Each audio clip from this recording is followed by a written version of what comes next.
उसके बाद हमारे पास एक इम्पोर्टेंट एमसीक्यूज है कि अरे जो होती है ना, एन अरे is a rectangular block of data.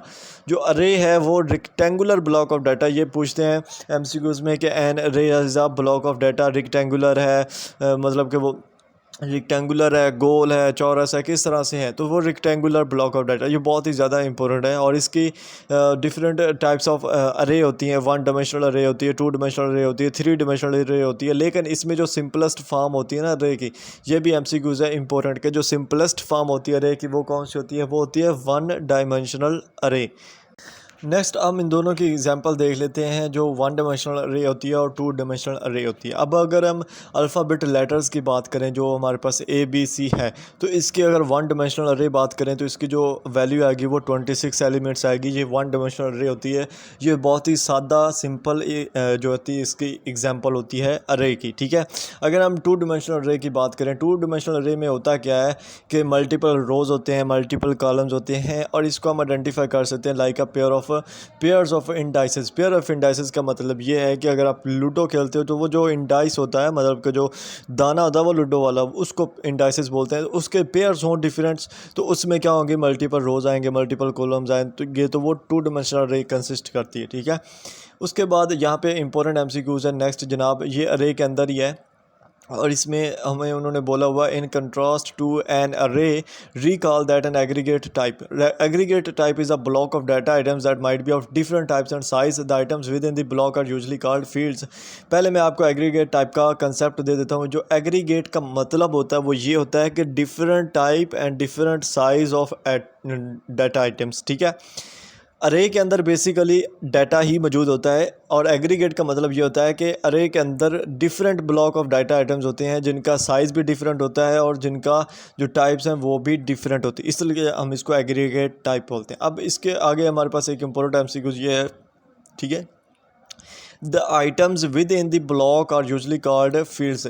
जो अरे के अंदर जो आइटम्स होती हैं ब्लॉक्स के अंदर, उनको हम क्या बोलते हैं, फील्ड्स बोलते हैं, ठीक है। अच्छा जनाब, यहाँ से आगे ना बहुत ही इंपॉर्टेंट एमसीक्यू स्टार्ट हो रहे हैं, इनको आपने बिल्कुल मिस नहीं करना है यार। अगर आप लोग थक गए हो तो थोड़ा सा पानी लाजमी पी लो, ठीक है। यहाँ पे हमारे पास है कि लिस्ट। लिस्ट क्या होती है, list is a collection whose entries are arranged sequentially. List का मतलब होता है कि ऐसी तमाम एंट्रीज़ का कलेक्शन जिनकी जो अरेंजमेंट है वो सीक्वेंशली हो, यानी कि एक तरतीब से हो।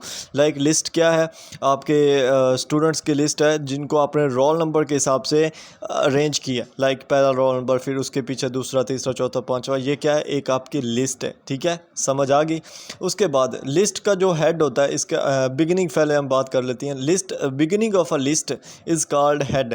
अब जो बिगिनिंग होगी ना लिस्ट, जहाँ से शुरू हो रही है उसको हम हेड बोलते हैं, जबकि जो लिस्ट की एंड होती है, जहाँ पे लिस्ट ख़त्म हो रही होती है, उसको हम टेल बोलते हैं, ठीक है। अब ये डाटा टाइप्स हैं, इनको आपको पता होना चाहिए। इसमें जो हमारे पास सेकंड आ जाती चीज़ वो होती है स्टैक। स्टैक का मतलब क्या होता है, आ stack is a list in which entries are inserted and removed only at the head. An example of stack of books. For example, stack का मतलब ये होता है कि ऐसा डाटा टाइप्स, ऐसा डाटा एंट्रीज जिनमें क्या हो, एंट्रीज भी सेम हो, इंसर्टेड भी सेम हो, और उनमें जो हमने किसी एंट्री को रिमूव करना हो तो वो भी हम हेड से ही करें, उसको हम स्टैक बोलते हैं। फॉर एग्जांपल, आपने बुक्स जोड़ी हुई हैं, लाइक मैं यहाँ पे बना देता हूँ, ये एक बुक्स है, ये दूसरी बुक्स है, ये तीसरी बुक्स है, ठीक है। अब जब आपने इनको इंटर किया था तो आपने इनको हेड से ही इंटर किया था, आपने ऊपर से हेड से ही इनको इंटर किया था, और जब आप इनको रिमूव करोगे तो आप पहले ऊपर वाली रिमूव करोगे, फिर नीचे वाली रिमूव करोगे, और फिर एंड वाली रिमूव करोगे। तो ये क्या है, हेड से ही आप इंसर्ट कर रहे हो, हेड से ही आप रिमूव कर रहे हो, इसको हम स्टैक बोलते हैं। बहुत ही सिंपल है और इनकी एग्जाम्पल आपको लाजमी याद होनी चाहिए, ठीक है। उसके बाद हमारे पास है स्टैक। स्टैक का जो हेड होता है उसको हम क्या बोलते हैं, उसको हम टॉप ऑफ द स्टैक बोलते हैं, ठीक है। जो स्टैक का हेड होता है उसको हम टॉप बोलते हैं। जो स्टैक की टेल होती है उसको हम क्या बोलते हैं, उसको हम बटम बोलते हैं, या उसको आप बेस भी बोल सकते हो, ठीक है। और नेक्स्ट चीज़ है, जब स्टैक में हमने कोई भी एंट्री इंसर्ट करनी है, कोई for example stack of books है, तो उसके ऊपर जब भी हमने न्यू बुक्स रखनी है तो उस जो प्रोसेस होता है न्यू बुक्स रखने का, उसको हम पुशिंग का नाम देते हैं, ठीक है। और अगर हमने उसी एक एंड वाली जो ऊपर टॉप पे बुक पड़ी होगी उसको हमने रिमूव करना है, ठीक है, उसको रिमूव करना है तो उसको हम पॉपिंग का नाम देते हैं। तो पुशिंग और पॉपिंग ये दोनों भी आपको आने चाहिए, ठीक है। अब इस एंट्री को हम क्या बोलते हैं, इस एंट्री को हम बोलते हैं last in and first out. Last in and first out, LIFO इसका नाम है, last in and first out, यानी कि पहले आया पहले गया, ठीक है, इस तरह आप बोल सकते हैं लीफो, ठीक है। ये लीफो और फीफो जो दो लफ्ज़ है ना, इनका आपको शॉर्ट फॉर्म और लॉन्ग फॉर्म पता होना चाहिए। अब लीफो की डेफिनेशन आपसे पूछते हैं तो, और शॉर्ट क्वेश्चन में भी बहुत इंपॉर्टेंट ये क्वेश्चंस हैं और एमसीक्यूज हैं जो आपके साथ शेयर कर रहा हूँ। This LIFO characteristics means that a stack is deal with storing items that must be retrieved in the reverse order from which they were stored। मतलब स्टैक का ही डेफिनेशन उन्होंने बताई है कि इसमें क्या होता है कि जिस मेथड के ज़रिए हमने बुक्स को जोड़ा होता है ना एक दूसरे के ऊपर, सेम वही मेथड हम यूज़ करके उनको रिमूव कर रहे होते हैं, सेम उसी का रिवर्स यूज़ कर रहे होते हैं, ठीक है। तो ये लीफो मेथड होता है। उसके बाद हमारे पास होता है बैक ट्रेसिंग होती है। बैक ट्रेसिंग क्या होता है? The term back tracing refers to the process of breaking out of the system in the opposite order from which the system was entered। Back tracing, back यानी कि जो हमने top पे हमारी जो एंट्रीज़ है उससे हमने बैक की तरफ जा रहे हैं, या जो हमारे पास पहला प्रोसेस था उसके हमने अपोजिट चीज़ें यूज़ की हैं, अपोजिट ऑर्डर यूज़ किया है। फॉर एग्जांपल मैं आपको सिंपल बताता हूँ, हमारी जो गिनती है, हम गिनती गिन रहे हैं 1 से लेके 15 तक। अब हमने इसकी बैक ट्रेसिंग करेंगे तो हम क्या करेंगे, 15, 14, 13, 12, 11, 10, 9, 8 इस तरह से, ठीक है। ये बैक ट्रेसिंग है। तो ये सेम मेथड हम ऊपर वाला जो स्टैक का प्रोसेस है उसमें भी यूज़ करते हैं। अब जो लीफो का मेथड था, आपसे अगर पूछ लिया जाए जो लीफो का मेथड है हमारे पास, जो लीफो है ये किस मेथड में यूज़ होता है, तो आपको पता होना चाहिए जो स्टैक का मेथड है ना उसमें हम लीफो का जो कैरेक्टरिस्टिक्स है इसको हम यूज़ करते हैं, ठीक है। ये लीफो का कंसेप्ट हर चीज़ में यूज़ नहीं होता, ये स्टैक में यूज़ होता है। अब नेक्स्ट हमारे पास आ जाता है जो इंपॉर्टेंट है, queue. A queue is a list in which the entries are removed only at the head and new entries are inserted only at the tail, people waiting to buy tickets at a theatre. Queue क्या होती है? Line होती है, ठीक है, simple line होती है। मैं आपको बना देता हूँ, ठीक है, पेंटर हूँ ना मैं। यहाँ पे आपकी लाइन लगी हुई है, बंदे हैं, ठीक है। ये जो लाइन लगी हुई है जनाब, इसमें आप तो नहीं हो कहीं पे वेट कर रहे हो, ठीक है। अब ये लाइन है, इसको हम क्वी बोलते हैं। इसमें जो एंट्रीज़ होती हैं remove only at the head. अब ये इस वाला जो पार्ट है, ये इसका जो पार्ट है ना, ये वाला पार्ट, ये क्या है? हेड है। और ये वाला जो पार्ट है ये इसका क्या है? टेल है। जब भी एंट्री यहाँ पे वो, क्योंकि टिकट्स यहाँ पे ले रहा है, ठीक है। अब यहाँ पे बंदा जब टिकट लेगा तो वो चलता बनेगा, ठीक है। ये बंदा गया तो ये इसने क्या किया है, इसने हेड से रिमूव हुआ है। और जो न्यू एंट्रीज़ आएंगे, जितने भी लोग आएंगे वो इस लाइन के पीछे से आएंगे, ठीक है, इस लाइन के पीछे से आएंगे और वो इंटर होंगे। तो ये इसका कोई जो एक लाइन होती है उसका कंसेप्ट होता है। तो ये चीज़ें होती हैं और इसकी एग्जांपल में आप डिफरेंट चीज़ें लिख सकते हो जो भी आपको जहन में आए, ठीक है। इसमें जो एक क्वी का जो कंसेप्ट है, इसके अंदर जो मेन कंसेप्ट यूज़ होता है वो हमारे पास होता है फीफो का मेन के first in and first out, ठीक है। जो पहले आया वही जाएगा पहले, ठीक है।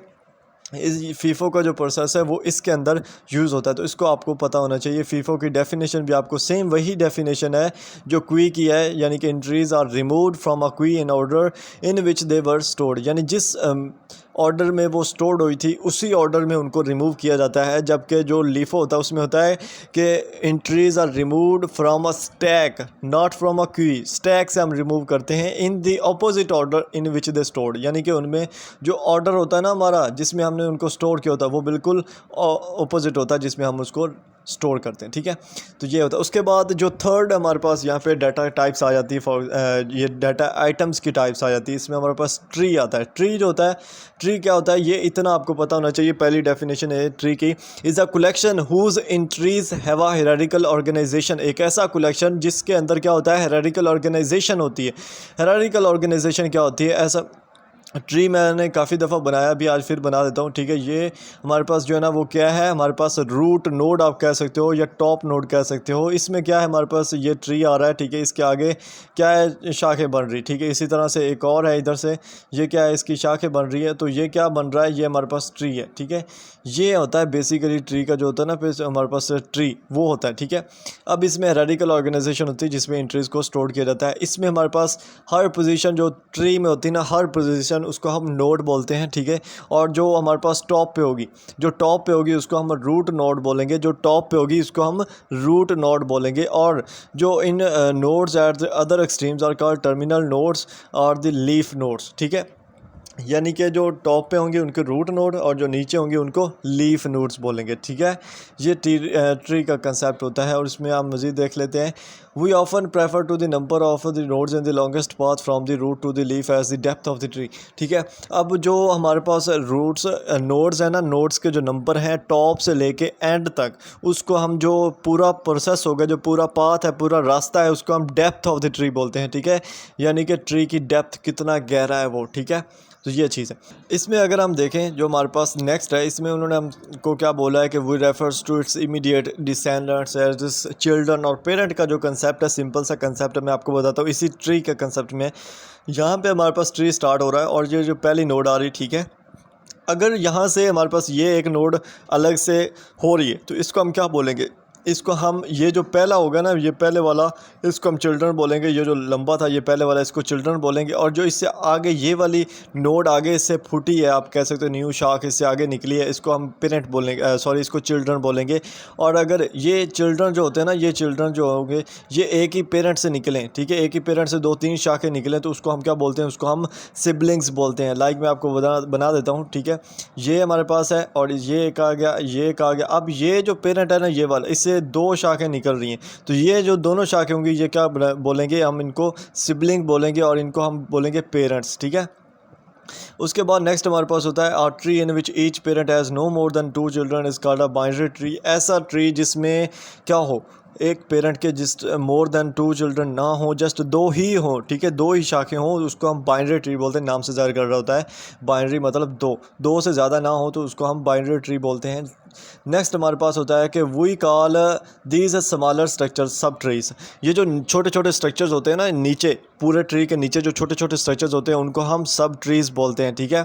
उसके बाद नेक्स्ट जो हमारे पास है वो है ये कि each sub tree is called a branch from the parent. ये सेम है यार, वो आप ट्री जो दरख्त होता है ना, वो सेम वही कंसेप्ट है, जस्ट उसको उल्टा कर दो, जड़ें ऊपर कर दो, पत्ते नीचे कर दो, तो वो सेम कंसेप्ट है।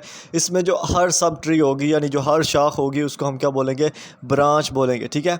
उसके बाद नेक्स्ट जो है हमारे पास है पॉइंटर। पॉइंटर क्या होता है, storage area that contains such as encoded address. Pointer के अंदर एक स्टोरेज एरिया होता है जहाँ पे हम इनकोडेड एड्रेस जो होते हैं ना उनको स्टोर करते हैं। अगर यही पॉइंटर जो होता है ना आगे हमारे पास प्रोग्राम काउंटर के अंदर आता है, there we found that a register called a program counter. जो रजिस्टर्स होते हैं उनको हम प्रोग्राम काउंटर्स बोलते हैं। प्रोग्राम काउंटर्स जो होते हैं वो यूज़ किस लिए होते हैं, is use to hold the address of the next generation to be executors. यानी प्रोग्राम काउंटर प्रोग्राम को काउंट कर रहा है कि नेक्स्ट जनरेशन में, नेक्स्ट इंस्ट्रक्शन में कौन सा प्रोग्राम को हमने जो ना वो एग्जीक्यूट करवाना है, कौन से इंस्ट्रक्शंस को एग्जीक्यूट नहीं करवाना। तो ये उन तमाम नेक्स्ट इंस्ट्रक्शंस को होल्ड करके रखता है जिनको हमने एग्जीक्यूट करवाना होता है, ठीक है। इसी तरह हमारे पास होता है इंस्ट्रक्शन पॉइंटर। ये जो इंस्ट्रक्शन पॉइंटर होता है ये प्रोग्राम काउंटर का ही नाम होता है, ठीक है। प्रोग्राम काउंटर का ही दूसरा नाम इंस्ट्रक्शन पॉइंटर होता है, मतलब कि ये इंस्ट्रक्शंस को ही कंट्रोल कर रहा होता है, ये होल्ड करके रखता है, ठीक है। उसके बाद हमारे पास आ जाता है ये डाटा को स्टोर करने के लिए डिफरेंट टाइप्स ऑफ हमारे पास होती हैं कि किस तरह डाटा को स्टोर करना होता है। तो जो हमारे पास पहली टाइप होती है वो फ्लैट फाइल की टाइप होती है। फ्लैट फाइल की जो टाइप होती है ये 1 डायमेंशनल स्टोरेज सिस्टम होता है, ये फ्लैट फाइल्स में आते हैं। Meaning that it presents it's information from a single point of view. जो फ्लैट फाइल का सिस्टम आपको पता होना चाहिए जस्ट इतना कि ये 1 डायमेंशनल स्टोरेज सिस्टम होता है और इसमें जो इन्फॉर्मेशन होती है वो सिंगल पॉइंट ऑफ व्यू के साथ देखी जा सकती है, ठीक है। उसके बाद जो आजकल की डाटा माइनिंग टेक्निक्स है उसको हम क्या बोलते हैं, डेटाबेस टेक्नोलॉजी। डेटाबेस टेक्नोलॉजी जो है वो किसके साथ कंबाइन होगी है, डाटा माइनिंग टेक्निक्स के साथ कंबाइन होगी, ठीक है। नेक्स्ट हमारे पास है वर्ल्ड वाइड वेब, या आप इसको कह सकते हो WWW, जो हर भी लिंक से पहले होता है WWW, ठीक है। वर्ल्ड वाइड वेब इसको बोलते हैं, जो इसकी शॉर्ट फॉर्म है, मैं अगेन हाईलाइट कर देता हूँ, वर्ल्ड वाइड वेब। ये क्या होता है, ये underlying theme of sites such as, ऐसी साइट्स होती हैं जो पूरी दुनिया के अंदर चलती हैं, उनको हम वर्ल्ड वाइड वेब बोलते हैं। लाइक गूगल है, ईबे है और अमेज़ॉन है, ठीक है। ये तमाम ऐसी वेबसाइट्स हैं जो पूरी दुनिया में चलती हैं, ठीक है। तो इसलिए हम वर्ल्ड वाइड वेब बोलते हैं, ठीक है। अब स्कीमा और सब स्कीमा के 2 important short question and long question and important MCQs यहाँ पे है। जो स्कीमा होता है, स्कीमा जो लफ्ज़ होता है इसका मतलब होता है कि जो पूरी डेटाबेस स्ट्रक्चर होता है ना, पूरा डेटाबेस स्ट्रक्चर, इंटायर डेटाबेस, उसकी डिस्क्रिप्शन होती है। यानी कि पूरे डेटाबेस स्ट्रक्चर के अंदर क्या क्या चीज़ें हैं, क्या किस तरह से उसको डेटाबेस सॉफ्टवेयर को मेंटेन करना है, किस तरह को उसको यूज़ करना है, पूरे डेटाबेस स्ट्रक्चर की, ठीक है। जितना भी डेटाबेस होगा उसको हम स्कीमा बोलते हैं, ठीक है। अगर हमारे पास वो पूरा जो डेटाबेस है उसके जस्ट थोड़े से पोर्शन की डिस्क्रिप्शन हो, डेटाबेस के अंदर थोड़े से पोर्शन की डिस्क्रिप्शन हो, तो उसको हम सब स्कीमा बोलते हैं। ये जो यूज़र होता है उसकी नीड के हिसाब से होता है, इसलिए हम इसको सब स्कीमा बोलते हैं, ठीक है। दोनों में डिफरेंस यही है, जो स्कीमा होता है वो इंटायर डेटाबेस के लिए यूज़ करते हैं, जबकि जो सब स्कीमा होता है वो only the portion of the database, ठीक है। वो सिर्फ कुछ पोर्शन होता है जो कि यूज़र की नीड के मुताबिक होता है, इसलिए हम उसको यूज़ करते हैं, ठीक है। नेक्स्ट हमारे पास जनाब है application, database application. Database application दो मेजर डेटाबेस की एप्लीकेशन होती हैं। एक होती है एप्लीकेशन लेयर और दूसरी होती है डेटाबेस मैनेजमेंट लेयर। दो लेयर्स हैं, दो मेजर एप्लीकेशंस हैं, ये आपको पता होना चाहिए, ठीक है। उसके बाद है हमारे पास यहाँ पे ये चीज़, the actual manipulation of database is accomplished by, जो डाटाबेस होता है ना उसको हैंडल करना, उसको मैनिपुलेट करना काफ़ी डिफ़िकल्ट होता है, ठीक है। और उसको मैनिपुलेशन करने के लिए जो बेस्ट टेक्निक यूज़ होती है वो कौन सी होती है, वो होती है डाटाबेस मैनेजमेंट सिस्टम, जिसको हम DBMS भी बोलते हैं। ये इसका नीचे आ गया, मैं इसको अगेन थोड़ा सा सेट कर देता हूँ। मतलब कि डाटाबेस को हम किस तरह यूज़ करते हैं, डाटाबेस को हम यूज़ कर सकते हैं in the case of database management system DBMS, ठीक है। ये चीज़ आपको पता होनी चाहिए, सही है। उसके बाद हमारे पास इंपॉर्टेंट MCQs जो कि आपको पढ़ने से ही पता चल जाएगा। The conceptual view of the database is called database model. एक जो डेटाबेस होता है उसकी जो कंसेप्चुअल व्यू होता है उसको हम क्या बोलते हैं भला, उसको हम बोलते हैं डेटाबेस मॉडल, ठीक है। डेटाबेस मॉडल ये बहुत ही इंपॉर्टेंट MCQs है, इसको आपने अच्छे से करना है। उसके बाद हमारे पास नेक्स्ट जनाब हमारे पास जो यहाँ पे क्वेश्चन है रिलेशनल डेटाबेसेस से रिलेटेड। रिलेशनल डेटाबेसेस मॉडल जो होता है, data being stored in rectangular tables called relations. जो रिलेशनल डेटाबेस मॉडल होता है इसमें जो डाटा स्टोर्ड होता है वो रेक्टेंगुलर टेबल्स की शक्ल में होता है और उनको हम रिलेशंस बोलते हैं, ठीक है। बस इतना आपको पता होना चाहिए। इसमें हम मोस्टली जो स्प्रेडशीट्स होती है ना उनको डिस्प्ले करने के लिए यूज़ करते हैं, ठीक है। उसके बाद हमारे पास यहाँ पे एक होता है a pivotal step in designing a relational database is to design the relation making of the database. इसमें क्या होता है, जो रिलेशनल डेटाबेस होता है जब भी हम उसका डिज़ाइन क्रिएट करना चाह रहे होते हैं तो हम फर्स्ट ऑफ ऑल जो making up of the databases relations होते हैं ना उनका डिज़ाइन लेते हैं। यानी कि डेटाबेस रिलेशन को पूरे को डिज़ाइन करने से पहले जो छोटे छोटे उसके अंदर जो पोर्ट्रेज डाटा होते हैं, जो रिलेशंस होते हैं, छोटे छोटे पोर्शंस, उनको हम डिज़ाइन करते हैं, ठीक है। नेक्स्ट हमारे पास जनाब आ जाता है एम्प्लॉयर रिलेशन, ठीक है। ये इंपॉर्टेंट नहीं है, जस्ट आपने इसको देख लेना, ये इंपॉर्टेंट नहीं है, ठीक है। अब मैं बात करता हूँ टपल्स की, और ये वाला इंपॉर्टेंट MCQs आता है, ठीक है, जिसमें वो मिसिंग करते हैं दो वर्ड्स को। यहाँ पे ये जो पहले वाला टपल्स है ये भी मिसिंग होता है, दूसरा भी टपल्स मिसिंग होता है। जो ऑप्शंस होते हैं उनमें ये दोनों एक ही ऑप्शन में ना, ये एक ही ऑप्शन में ये दोनों दिए होते हैं, ठीक है। तो उस वो वाला ऑप्शन इसका राइट होता है, यानी टपल्स, ठीक है। ये इंपॉर्टेंट है। इसमें क्या है कि one operation we might want to perform in a relation is to select tuples possessing certain characteristics and to place these selected tuples in a new relation, ठीक है। हम क्या करते हैं, जब भी कोई न्यू रिलेशन परफॉर्म करना चाह रहे होते हैं तो हम टपल्स जो है वो सिलेक्ट करते हैं और उनकी करैक्टरिस्टिक्स के मुताबिक हम उस टपल्स को मज़ीद आगे रिलेशन में, न्यू रिलेशन में सिलेक्ट करके प्लेस करते हैं और हम जो भी हमारा ऑपरेशन होता है उसको हम जो है वो एक्सप्रेस कर देते हैं, ठीक है।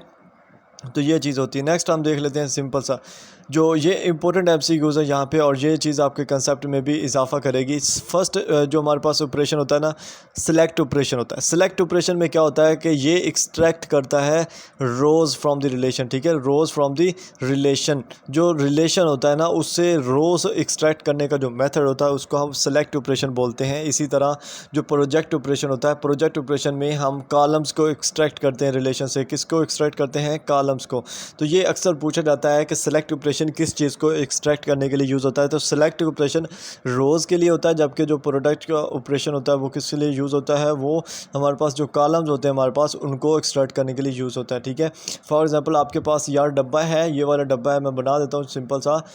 ये डब्बा है ना आपके पास, तो इसमें जो डिफरेंट आपके हैं, ठीक है। ये जो डब्बे होंगे, ये जो रोज़ होती है मैं बना देता हूँ, ठीक है। ये जो रोज़ होंगी, ये पहली वाली रोज़ है, इसको एक्सट्रैक्ट करेगा हमारा सिलेक्ट ऑपरेशन, ठीक है।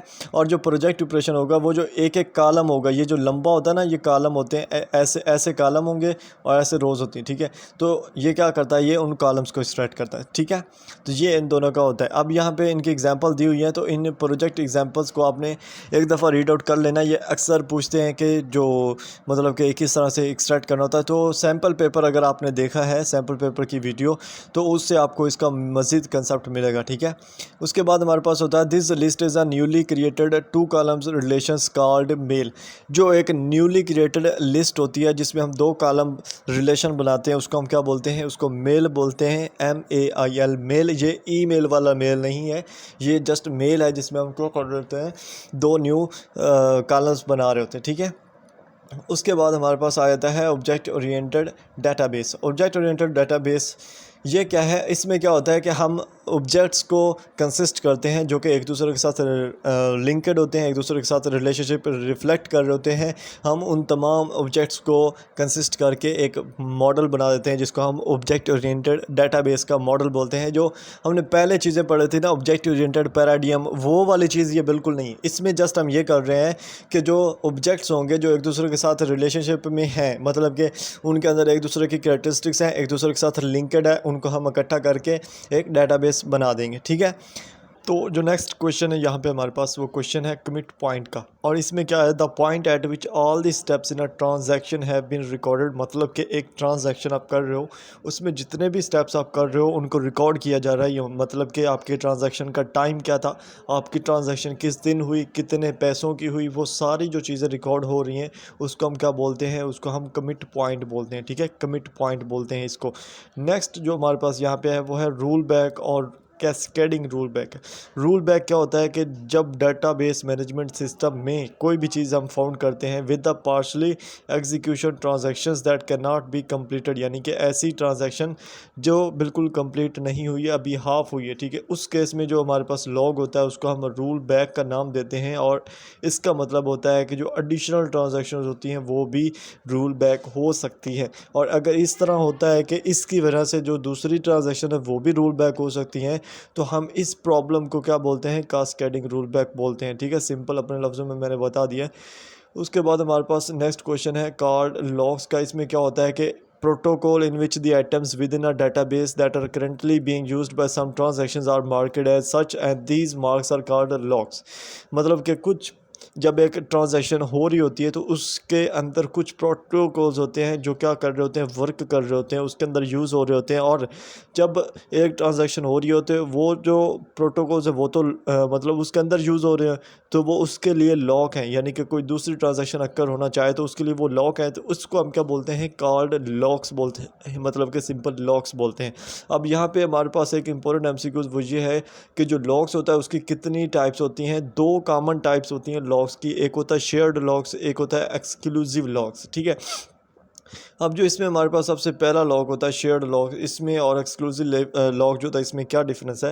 पहला जो होता है इसमें हमारे पास होता है कि if the transaction is not going to alter data item, मतलब जो ट्रांजैक्शन हो रही है उसमें जो डाटा आइटम्स है वो उनको तब्दील ना करे, तो इसको हम क्या बोलते हैं, शेयर्ड एक्सेस बोलते हैं। मतलब कि उसने एक दूसरे के साथ शेयर कर लिया और कोई तब्दीली नहीं की, इसको हम शेयर्ड लॉक्स बोलते हैं, ठीक है। और इसमें जो डाटा होता है वो सेम टू सेम नज़र आता है हमें। जबकि जो दूसरी होती है ना, एक्सक्लूसिव लॉक जो होता है हमारे पास, ठीक है। एक्सक्लूसिव लॉक इसमें क्या होता है, ये क्या कर देता है, ये जो डाटा आइटम्स होता है उनको चेंज कर देता है, ठीक है। और इसमें meaning that it must be only, ठीक है, it must be only transaction with access to the data. ये सिर्फ वो ट्रांजैक्शन रखता है जो एक्सेस करती है डाटा को, तो इसको हम एक्सक्लूसिव एक्सेस बोलते हैं, ठीक है, या एक्सक्लूसिव लॉक्स भी आप कह सकते हो। नेक्स्ट हम देखते हैं यहाँ पे एक चीज़ आपको पता होना चाहिए कि वाउंड वेट प्रोटोकॉल जो होता है इसका मतलब क्या होता है। वाउंड वेट प्रोटोकॉल जो होता है इसका मतलब होता है कि जो ओल्ड ट्रांजैक्शन चल रही होती है ना, ओल्ड ट्रांजैक्शंस वो क्या करती हैं, वो यंग ट्रांजैक्शंस को पहले, ठीक है, यंग ट्रांजैक्शंस जो होती हैं वो वेट करती हैं ओल्ड ट्रांजैक्शंस का, आप ऐसा कह सकते हो। इसमें जो है ना छोटे बड़े का कंसेप्ट है, यानी कि जो छोटे बच्चे हैं वो क्या करते हैं, वो बड़े लोगों का गुजरने का इंतज़ार करते हैं। जब बड़ी ट्रांजैक्शंस अक्कर हो जाती है उसके बाद यंग ट्रांजैक्शंस होती हैं, तो इसको वाउंड वेट प्रोटोकॉल भी बोलते हैं। ठीक है, सिंपल अपने लफ्ज़ों में जो चीज़ समझाई जाए वो आपको ज़्यादा याद रहेगी। उसके बाद इंपॉर्टेंट एमसीक्यूज़ हमारे पास यहाँ पे है, the end of the sequential file. जो एंड है हमारे पास सिक्वेंशियल फाइल जो होती है, सिक्वेंशियल फाइल क्या होती है, ऐसी फाइल जिसमें जो डाटा आइटम्स हो वो एक ही तरतीब से जो है ना वो उसमें लगाया गया हो, अरेंज किया गया हो, उसको हम सिक्वेंशियल फाइल बोलते हैं। तो इस सिक्वेंशियल फाइल का जो एंड होता है उसको हम बोलते हैं EOF। ठीक है, EOF mean end of file.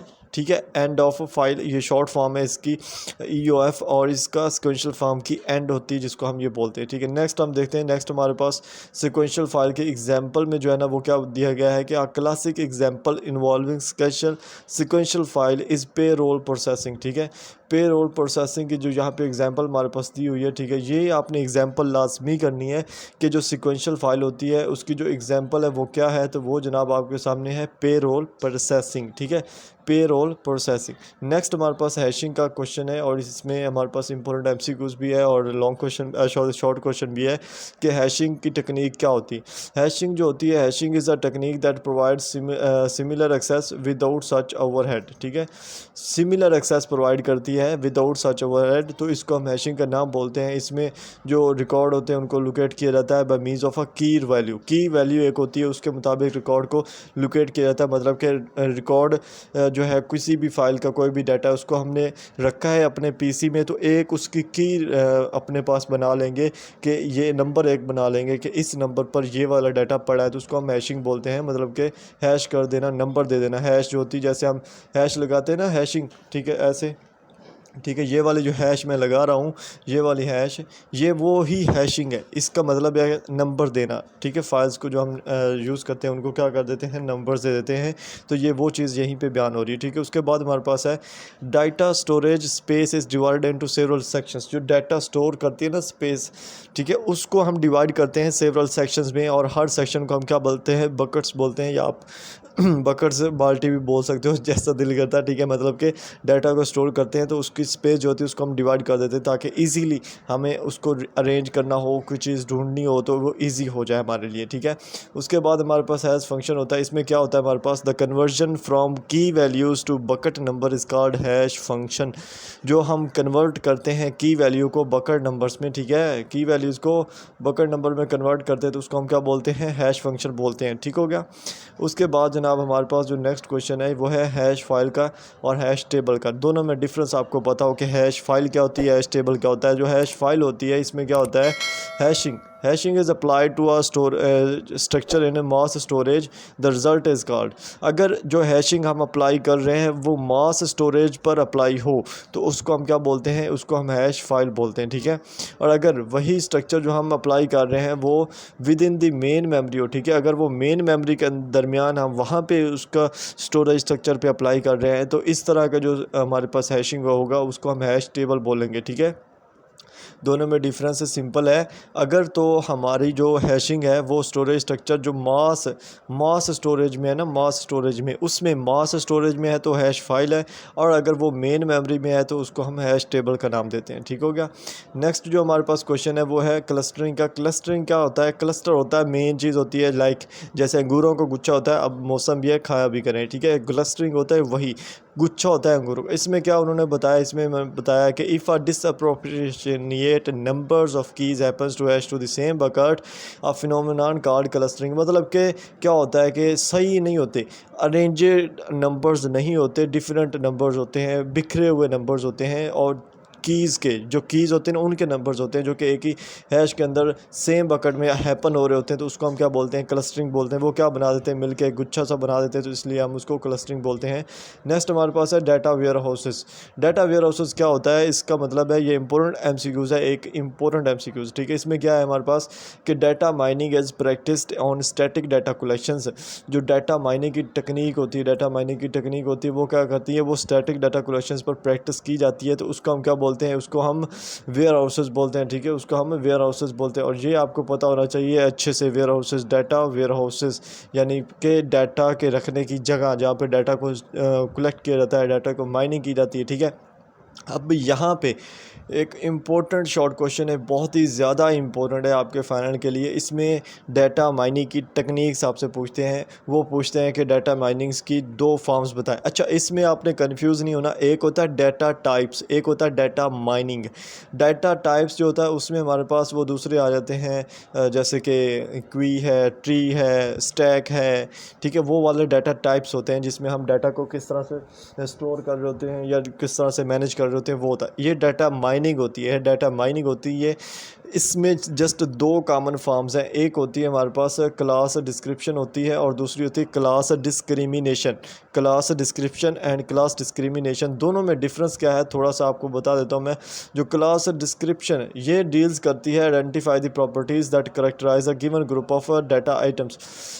Class description क्या डील करती है, identified properties that characterise a given group of data items, ठीक है, जो एक ही ग्रुप के अंदर जो डाटा आइटम्स दी हुई हैं उनकी प्रॉपर्टीज़ को जो आइडेंटिफाई करना है वो क्लास डिस्क्रिप्शन कहलाता है, ठीक है। अब जो क्लास डिस्क्रिमिनेशन होता है ये क्या डील्स करता है, ये जो प्रॉपर्टीज़ होती हैं ना उनको मज़ीद आगे डिवाइड्स करता है टू ग्रुप्स में, ठीक है, उसको मज़ीद आगे डिवाइड करता है टू ग्रुप्स में। अगर आप अपने लफ्ज़ों में इस क्लास डिस्क्रिप्शन का लफ्ज़ का मतलब निकालो ना अपने वर्ड में, अपने दिमाग में, तो मैं आपको बताता हूँ क्लास डिस्क्रिप्शन मतलब कि क्लास क्या है, ग्रुप ऑफ डाटा आइटम्स है, और डिस्क्रिप्शन क्या है कि उसमें क्या क्या चीज़ें मौजूद है, उसकी करैक्टरिस्टिक्स क्या है, उसकी प्रॉपर्टीज़ क्या है, यानी कि उसको डिस्क्राइब करना है क्लास को, ठीक है। तो यही इसमें होता है। और जो क्लास डिस्क्रिमिनेशन होता है, डिस्क्रिमिनेशन मीन के जो हमने प्रॉपर्टीज़ आइडेंटिफाई कर ली क्लास डिस्क्रिप्शन में, उसी को क्या कर देगा, मज़ीद डिवाइड्स कर देगा टू ग्रुप्स में, ठीक है, सिंपल है। उसके बाद हमारे पास क्लस्टर एनालिसिस आ जाता है। कुछ एनालिसिस के यहाँ पे प्रोसेसेस हैं, ये जो एनालिसिस के प्रोसेसेस हैं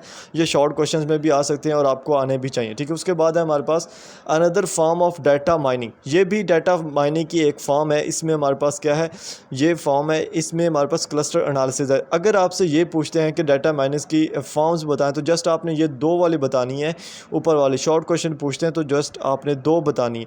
और जब ये एनालिसिस का टॉपिक्स में से आपसे आए तो ये डिफरेंस पूछेंगे कि क्लस्टर एनालिसिस में क्या फ़र्क है, एसोसिएशन में, आउटलायर में क्या फ़र्क है। सी तो यहाँ पे क्लस्टर एनालिसिस क्या होता है, क्लस्टर अगेन बताया आपको, ये भी वही गुच्छे होते हैं। इसमें क्या होता है, विच सीक्स टू डिस्कवर क्लासेस, इसमें क्लासेस को डिस्कवर किया जाता है, यानी इसमें पूरे डाटा आइटम्स के क्लस्टर्स बने होते हैं डिफरेंट, और उन क्लस्टर्स में से ये क्लासेस को डिफरेंट करता जाता है। क्लास क्या होता है, एक ग्रुप ऑफ डाटा आइटम्स होता है, क्लास मतलब ग्रुप ऑफ डाटा आइटम्स, या आप ऐसा कह सकते हो क्लास मतलब जितने भी एक क्लास के स्टूडेंट्स लाइक CS के कितने स्टूडेंट्स हैं, तो ये क्लास है ना, तो इसी का मतलब वही है, सेम है, जो जितने भी स्टूडेंट्स हैं वो तमाम डाटा आइटम्स है, तो ये उसको डिस्कवर करता है, ठीक है। उसके बाद हमारे पास ये जो है इसको आप छोड़ दीजिए, ठीक है, ये इंपॉर्टेंट नहीं है। उसके बाद जो हमारे पास है एसोसिएशन एनालिसिस, ठीक है। एसोसिएशन एनालिसिस में आप क्या करते हो कि आप देखते हो कि जो आपने डाटा ग्रुप्स वहाँ से डिस्कवर किए हैं उनके दरमियान लिंक्स कितना है, ठीक है, वो एक दूसरे के साथ एसोसिएट कितने हैं, इन्वॉल्व कितने हैं, ठीक है, जस्ट इतना आपको याद होना चाहिए। उसके बाद नेक्स्ट अगर देखो आउटलायर एनालिसिस, इसमें क्या होता है, ये भी डाटा माइनिंग की एक फॉर्म है, और इसमें क्या होता है, identify the data entries that do not comply with the normal. Outlier में होता है कि जो ये वो तमाम एंट्रीज़ को आइडेंटिफाई करता है जो दूसरे जो नॉर्मल होती हैं, दूसरी डाटा एंट्रीज़ होती हैं उनके साथ कंप्लाई नहीं करता, यानी उनके साथ इन्वॉल्व नहीं होता है, इसको आउटलायर एनालिसिस इसीलिए बोलते हैं। नेक्स्ट जो हमारे पास होता है वो सिक्वेंशियल पैटर्न एनालिसिस होता है। सिक्वेंशियल पैटर्न एनालिसिस, सिक्वेंशियल मतलब कि पैटर्न्स जो होते हैं ना, जो भी हमारे पास डाटा है जो हमने निकाला है ऊपर से, उसमें देखते हैं कि ये किस तरह से अरेंज किया गया है, उसके जो पैटर्न्स ऑफ बिहेवियर होता है ओवर टाइम उसको हम इसमें कैलकुलेट करते हैं, सिंपल है। तो ये दो तीन चीज़ें जो कि आपको आनी चाहिए, बहुत ही ज़्यादा इंपॉर्टेंट है इसमें। नेक्स्ट जो हमारे पास इंपॉर्टेंट MCQs है जो कि आपको पता है कि हमारे क्या बोलते हैं उसको आता रहा है हमारे क्विज़ेस में भी, वो है हमारे पास ये वाला। इसमें क्या है, the data collection process is readily apparent, in others it is subtle. जो डाटा कलेक्शन का प्रोसेस होता है वो रेडली अपेरेंट होता है, अपेरेंट मतलब साफ शफाफ होता है, जबकि कुछ केसेस में वो क्या होता है, सबटल होता है। सबटल मीन कि वो सही साफ शफाफ नहीं होता। तो ये एक बहुत ही ज़्यादा इंपॉर्टेंट है। इसमें वो क्या बोलते हैं, इसमें आपको पूरी स्टेटमेंट दी होती है ये सारी, और जो ये इट इज़ ए सबटल का जो लफ्ज़ होता है ये आपको ऑप्शंस में मिलता है, ठीक है। अब यहाँ से हमारी जो नेक्स्ट स्टार्ट हो रहे हैं, ये हो रहे हैं स्टार्ट हमारे 81 से आगे, और 81 में जो हमारे पास ये आर्टिफिशियल इंटेलिजेंस और ये सारे हैं, ठीक है। तो इसमें हम देख लेते हैं इनको, आर्टिफिशियल इंटेलिजेंस और ये वाले सारे इंपॉर्टेंट एमसीक्यूज़ हैं जो कि आपको आने चाहिए हर सूरत में, ठीक है। आर्टिफिशियल इंटेलिजेंस होती क्या है, पहले तो आपको ये पता होना चाहिए। Artificial intelligence field of computer science है जिसमें क्या करते हैं हम ऑटोनोमस मशीन्स बनाते हैं, यानी कि खुद ब खुद चलने वाले मशीन्स बनाते हैं, और ये जो मशीन्स होती हैं काम करती हैं हमारे लिए, और ये ह्यूमन इंटरवेंशन यानी ह्यूमन की मर्ज़ी के मुताबिक, इंसान की मर्ज़ी के मुताबिक ये कम्प्लेक्स जो काम होते हैं उनको करवाते हैं। ये आर्टिफिशियल इंटेलिजेंस की तारीफ़ है, और ये एक एमसीक्यू जनाब यहाँ पे सबसे इम्पोर्टेंट एमसीक्यूज़ है हमारे पास, छोटा सा है। आपको यहाँ पे ना आप इसमें कंफ्यूज हो जाते हो क्योंकि वो ऑप्शन ही इस तरह के देते हैं। इसमें जो क्वेश्चन होता है वो होता है कि AI मतलब artificial intelligence is to make, helping to make, ये जो रोबोट्स वाला ऑप्शन होता है ये नीचे होता है, और मज़ीद भी नीचे ऑप्शंस दिए होते हैं लाइक कार्स है, रोबोट्स है, इसके अलावा और भी ऑप्शंस जो कि AI बनाता है, लेकिन हमने हैंडआउट्स के अकॉर्डिंग चलना होता है। तो हमारे पास जो इसका राइट ऑप्शन आता होता है वो क्या होता है, AI is helping to make robots, ठीक है। रोबोट्स बनाने के लिए ज़िक्र किया है, हमारे रोबोट्स का ही ज़िक्र है हमारी किताब में, तो आपने रोबोट्स को ही लेके चलना है ओनली ऑन, ठीक है। नेक्स्ट हम देखते हैं जो रोबोट्स होता है, बेल्जियन पेपर रोबोट्स है, वो हॉस्पिटल्स में वर्क करता है, ठीक है, बेल्जियन में, ठीक है। हॉस्पिटल्स में पहला इसमें एमसीक्यूज़ वो ये पूछते हैं कि कौन सा ऐसा रोबोट है जो हॉस्पिटल्स में वर्क करता है, तो उसका नेम जो है वो है पेपर, ठीक है, पेपर रोबोट्स। यहाँ पे मैं इसको अगेन कर देता हूँ, ये है पेपर रोबोट्स, ठीक है। नेक्स्ट वो ये पूछते हैं कि वो किस अगेन ये भी पूछते हैं कि पेपर रोबोट किस लिए वर्क करता है, तो वो जनाब हॉस्पिटल्स में वर्क करता है। सेकंड वो ये पूछते हैं कि वो किस जगह पे वर्क करता है, तो वो बेल्जियन में वर्क करता है। इसमें एक और क्वेश्चन वो ये पूछते हैं कि उसकी जो कैपेबिलिटी वो क्या है, वो कितने टाइम्स जो है ना एक पर्सन को, एक जो पेशेंट होता है उसको उठा सकता है, तो वो जनाब जो ना 40 टाइम्स वो ना पर्सन को उठा सकता है, ठीक है। उसके बाद हमारे पास अगेन क्वेश्चन आता है, ये जो सॉफ्टवेयर इंजीनियरिंग होती है उसी में ये दो चीज़ें हम अगेन भी मेंशन करेंगे, पहले भी कर लिया अगेन भी करेंगे। हमारे पास दो तरह के नॉलेज होते हैं जब भी हम AI डेवलप कर रहे होते हैं, एक होता है प्रोसीजरल नॉलेज, ठीक है, प्रोसीजरल नॉलेज होता है एक, और दूसरा होता है डिक्लेरेटिव नॉलेज, ठीक है। अब जो प्रोसीजरल नॉलेज होता है, प्रोसीजर मतलब के लर्निंग होती है हमारे पास, हमने प्रोसीजर बनाना होता है कि हाउ, ठीक है, हाउ किस तरह से हम इसको डिज़ाइन करें, हाउ, ठीक है, उसको प्रोसीजरल बोलते हैं। इसके लिए हम जो वर्ड यूज़ करते हैं वो हाउ का वर्ड यूज़ करते हैं। इसी तरह अगर हमने डिक्लेरेटिव नॉलेज को करना है, डिक्लेरेटिव नॉलेज को, तो उसके लिए जो हम वर्ड यूज़ करते हैं उसका मतलब होता है कि क्या क्या हमने करना है, ठीक है। प्रोसीजर हमें पता चल गया कि हाउ इस तरह से हमने करना है, और डिक्लेरेटिव में होता है हमने क्या क्या करना है। तो इसके लिए हम जो लफ्ज़ यूज़ करते हैं वो होता है व्हाट का लफ्ज़ यूज़ करते हैं यहाँ पे, ठीक है, मैं हाईलाइट कर दिया, व्हाट का लफ्ज़ हम यूज़ करते हैं, और ये आपको आना चाहिए, ठीक है। उसके बाद हमारे पास ट्यूरिंग टेस्ट है, इंपॉर्टेंट क्वेश्चन है। ट्यूरिंग टेस्ट जो होता है ये क्या होता है, ट्यूरिंग टेस्ट बेसिकली यूज़ होता है आर्टिफिशियल जो इंटेलिजेंस होती है और उन तमाम सॉफ्टवेयर एनालिसिस को मैयर करने के लिए ये ट्यूरिंग टेस्ट यूज़ होता है। इसको सबसे पहले किसने प्रपोज किया था ये आपको पता हो तो इसको एलन ट्यूरिंग के नाम से एक साइंसदान था, उसने प्रपोज़ किया था 1950 में इसको प्रपोज़ किया गया था, और ये आपको पता होना चाहिए, ठीक है। नेक्स्ट इसमें क्या होता है कि हमारे पास जो ट्यूरिंग टेस्ट है, प्रेडिक्टेड दैट ओवर एयर, ये मैं हाईलाइट कर देता हूँ फर्स्ट। इसमें 2-3 MCQs हैं, ठीक है, इसी एक लाइन में। पहला जो होता है ये है कि जो ट्यूरिंग टेस्ट था वो किस ईयर में प्रेडिक्ट किया गया था, तो वो 2000 में किया गया था, ठीक है। 2000 में इसको प्रेडिक्ट किया गया था, और इसकी जो परसेंटेज चांसेस थे पास करने के, किसी भी मशीन्स का जो ट्यूरिंग टेस्ट पास करने के चांसेस थे वो कितने थे, जस्ट 30% थे। कितने थे, 30% थे, ठीक है। अब इसमें जो क्वेश्चंस वो ये पूछता है एक और अगेन कि जो वो पास करता था वो कितने मिनट में पास करता था टेस्ट को, तो उसके लिए जनाब मैंने हाईलाइट किया 5 मिनट्स का ड्यूरेशन था किसी भी मशीन्स को ट्यूरिंग टेस्ट पास करने के लिए 5 मिनट का ड्यूरेशन होता था, जो कि बहुत ज़्यादा था, और उसमें भी 30% चांस होते थे कि वो मशीन्स जो है ना वो ट्यूरिंग टेस्ट को पास कर सके, ठीक है। तो इसमें 5 मिनट का जो ऑप्शन है ये इसका राइट होगा, और ये एक इम्पोर्टेंट MCQs है आपका, ठीक है। उसके बाद एनालिसिस आ जाते हैं हमारे पास। एनालिसिस में एक होता है सिंटैक्टिक एनालिसिस। सिंटैक्टिक एनालिसिस का मतलब होता है सिंटैक्टिक, मतलब कि जो भी सेंटेंस है उसके सब्जेक्ट कितने हैं, या अगर आप ऐसा कह सकते हो कि जो मशीन है, एक मशीन, उसके कंपोनेंट कौन कौन से हैं। ठीक है, सिंटैक्टिक मतलब उसके कंपोनेंट कौन कौन से हैं। अगर हम इसको इंग्लिश की ग्रामर की रूप से ले तो यहाँ पे हमारे पास आ जाएगा कि एक जो सेंटेंस है उसके अंदर सब्जेक्ट क्या क्या है। ठीक है, इसको सिंटैक्टिक बोलते हैं। इसी तरह जो सिमनेटिक होता है, सिमनेटिक, यहाँ पे सिमनेटिक का मतलब होता है कि उसका मीनिंग क्या है। ग्रामर की रूल से जो हर वर्ड है उसका जो ग्रामेटिकल रूल है, ईच वर्ड, ठीक है, grammatical rule of each word वो क्या है, ये हमें आना चाहिए। इसको सिमनेटिक एनालिसिस बोलते हैं। ठीक है पानी पी लो यार। उसके बाद है हमारे पास कंटेक्चुअल एनालिसिस। कंटेक्चुअल एनालिसिस होता है, इसमें होता है it is the at this level what the context of the sentence is brought into the understanding process.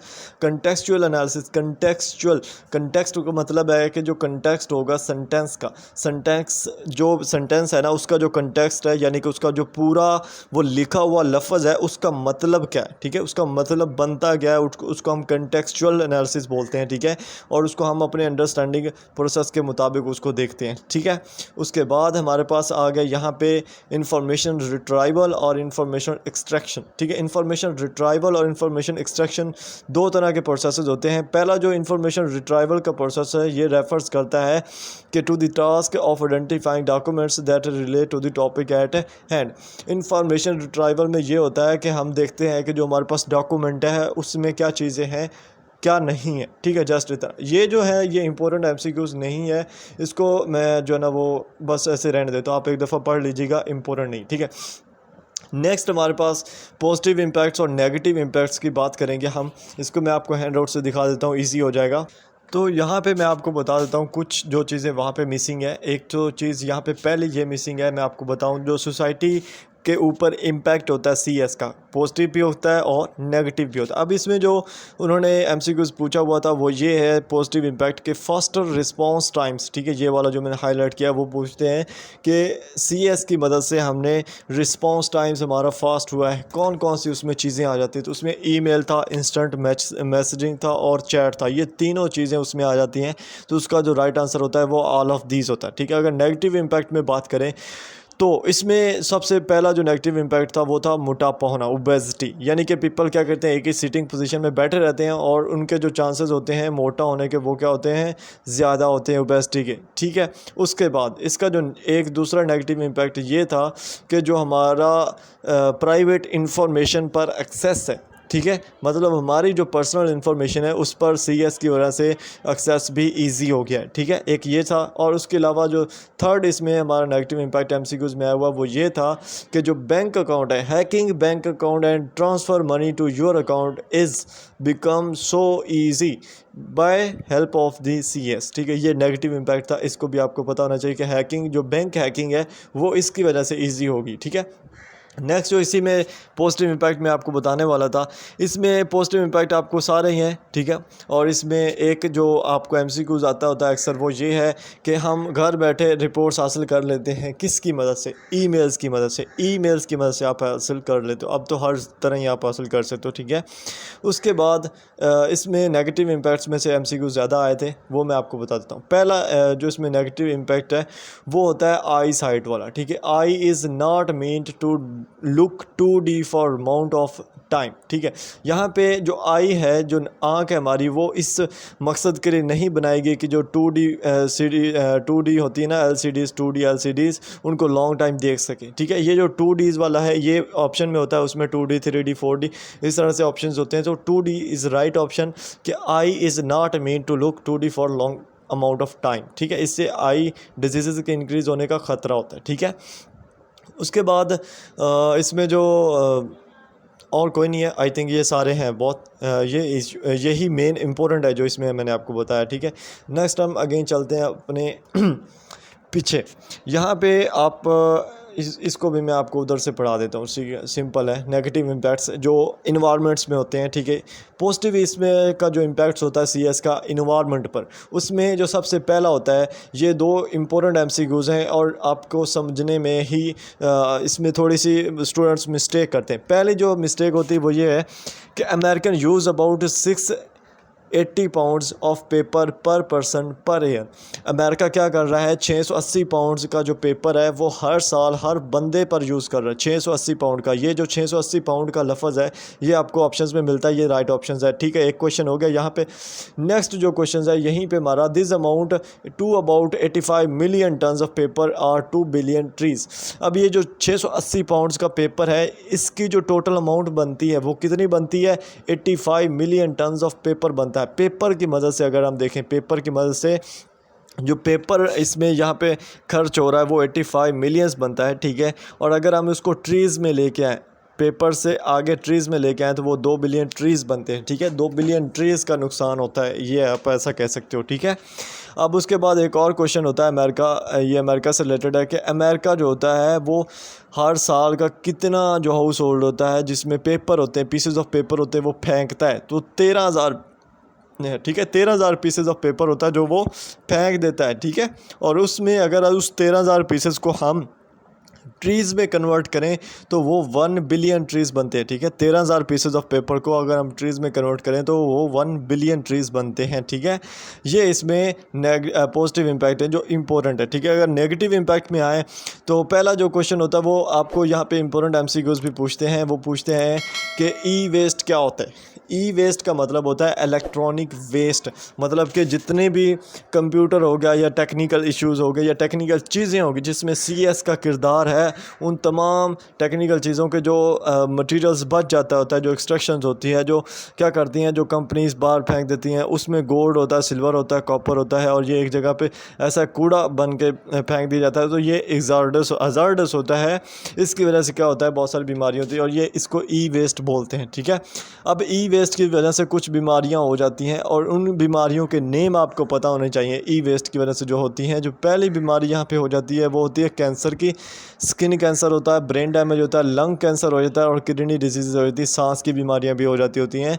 तो ये ई वेस्ट की बीमारियाँ होती हैं। तो ये चीज़ें आपके शॉर्ट क्वेश्चन भी हैं और इंपॉर्टेंट MCQs भी हैं जो कि आपके यहाँ से क्लियर हो गए होंगे। ठीक है, नेक्स्ट हम उधर से ही देखते हैं। ठीक है, ये आपको मैंने करवा दिया है पॉजिटिव इम्पैक्ट, एथिकल इश्यूज़। ठीक है, यहाँ से हम स्टार्ट करते हैं एथिकल इश्यूज़ से।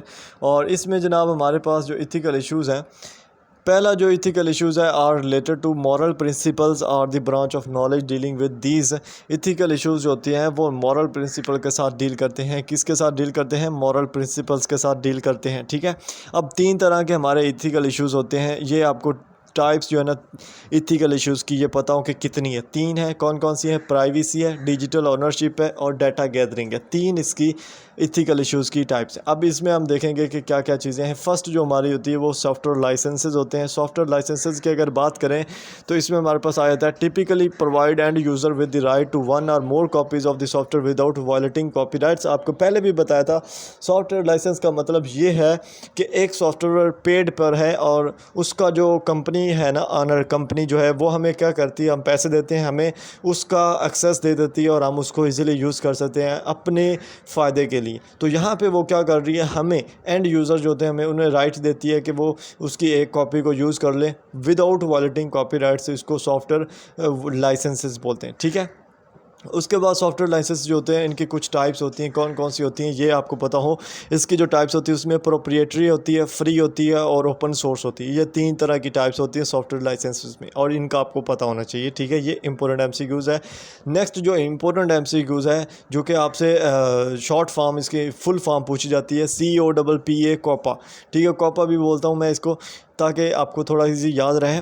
इसके आपको फुल फॉर्म पूछी जाती है तो इसके आपको फुल फॉर्म पता होनी चाहिए। Children online privacy protection act, children online privacy protection act इसको बोलते हैं। इसी तरह इसका जो जुड़वा भाई है, भाई मेरे यहाँ पे हीपा है। ठीक है, ये हड़प्पा नहीं है, हीपा है। ठीक है, तो इसका मतलब क्या होता है कि health insurance portability and accountability act, health insurance portability and accountability act, इनका आपको पता होना चाहिए। उसके बाद इन्हीं का जो थर्ड यहाँ पे इम्पोर्टेंट या हमारे पास शॉर्ट फॉर्म जिसकी आप फुल फॉर्म पूछी जाती है, ECPA।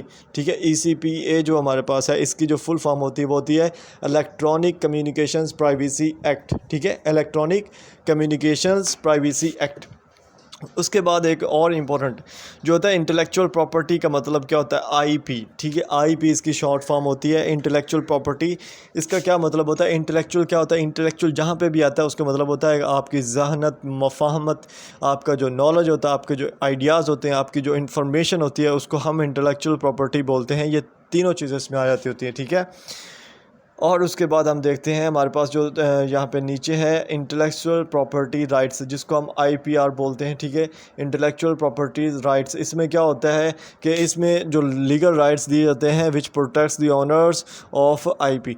जो ऑनर्स होता है उसकी जो आईपी होती है, आईपी का मतलब होता है वही जो ऊपर आपको बताया हो, यानी कि इसमें आप अगर ले आओ तो इसको हम जो हमारे होते हैं ना वो यार क्या बोलते हैं आर्टिकल्स, ठीक है, उसमें ये आ जाती होती है कि आपने आर्टिकल लिखा, उसको पेटेंट करवा दिया और आपका जो वहाँ पे आइडिया था वो यूनिक था, वो आइडिया किसी ने नहीं दिया था, तो उसका जो राइट होगा उसको हम इंटेलेक्चुअल प्रॉपर्टी राइट्स बोलेंगे, ठीक है, ताकि कोई दूसरा बंदा उस आइडिया को यूज़ करके अपना फ़ायदा ना ले, ठीक है। उसके बाद यहाँ पर हमारे पास है जनाब computer security. Computer security also known as a cyber security और IT सिक्योरिटी। इतना आपको पता हो कि जो कंप्यूटर सिक्योरिटी होती है उसको हम क्या बोलते हैं, साइबर सिक्योरिटी बोलते हैं या IT सिक्योरिटी बोलते हैं, ठीक है।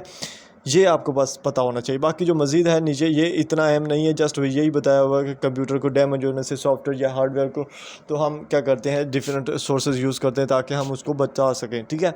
उसके बाद हम यहाँ पे इम्पोर्टेंट कुछ नहीं है, जस्ट मैं इसको डल कर देता हूँ। यहाँ पे ये चीज़ आपने याद करनी है, LAN, लैन, ठीक है। इसका मतलब क्या होता है, लोकल एरिया नेटवर्क, ठीक है। लोकल एरिया नेटवर्क ये आपको पता होना चाहिए बस, ठीक है। इसमें भी आपने और कुछ नहीं यूज़ करना।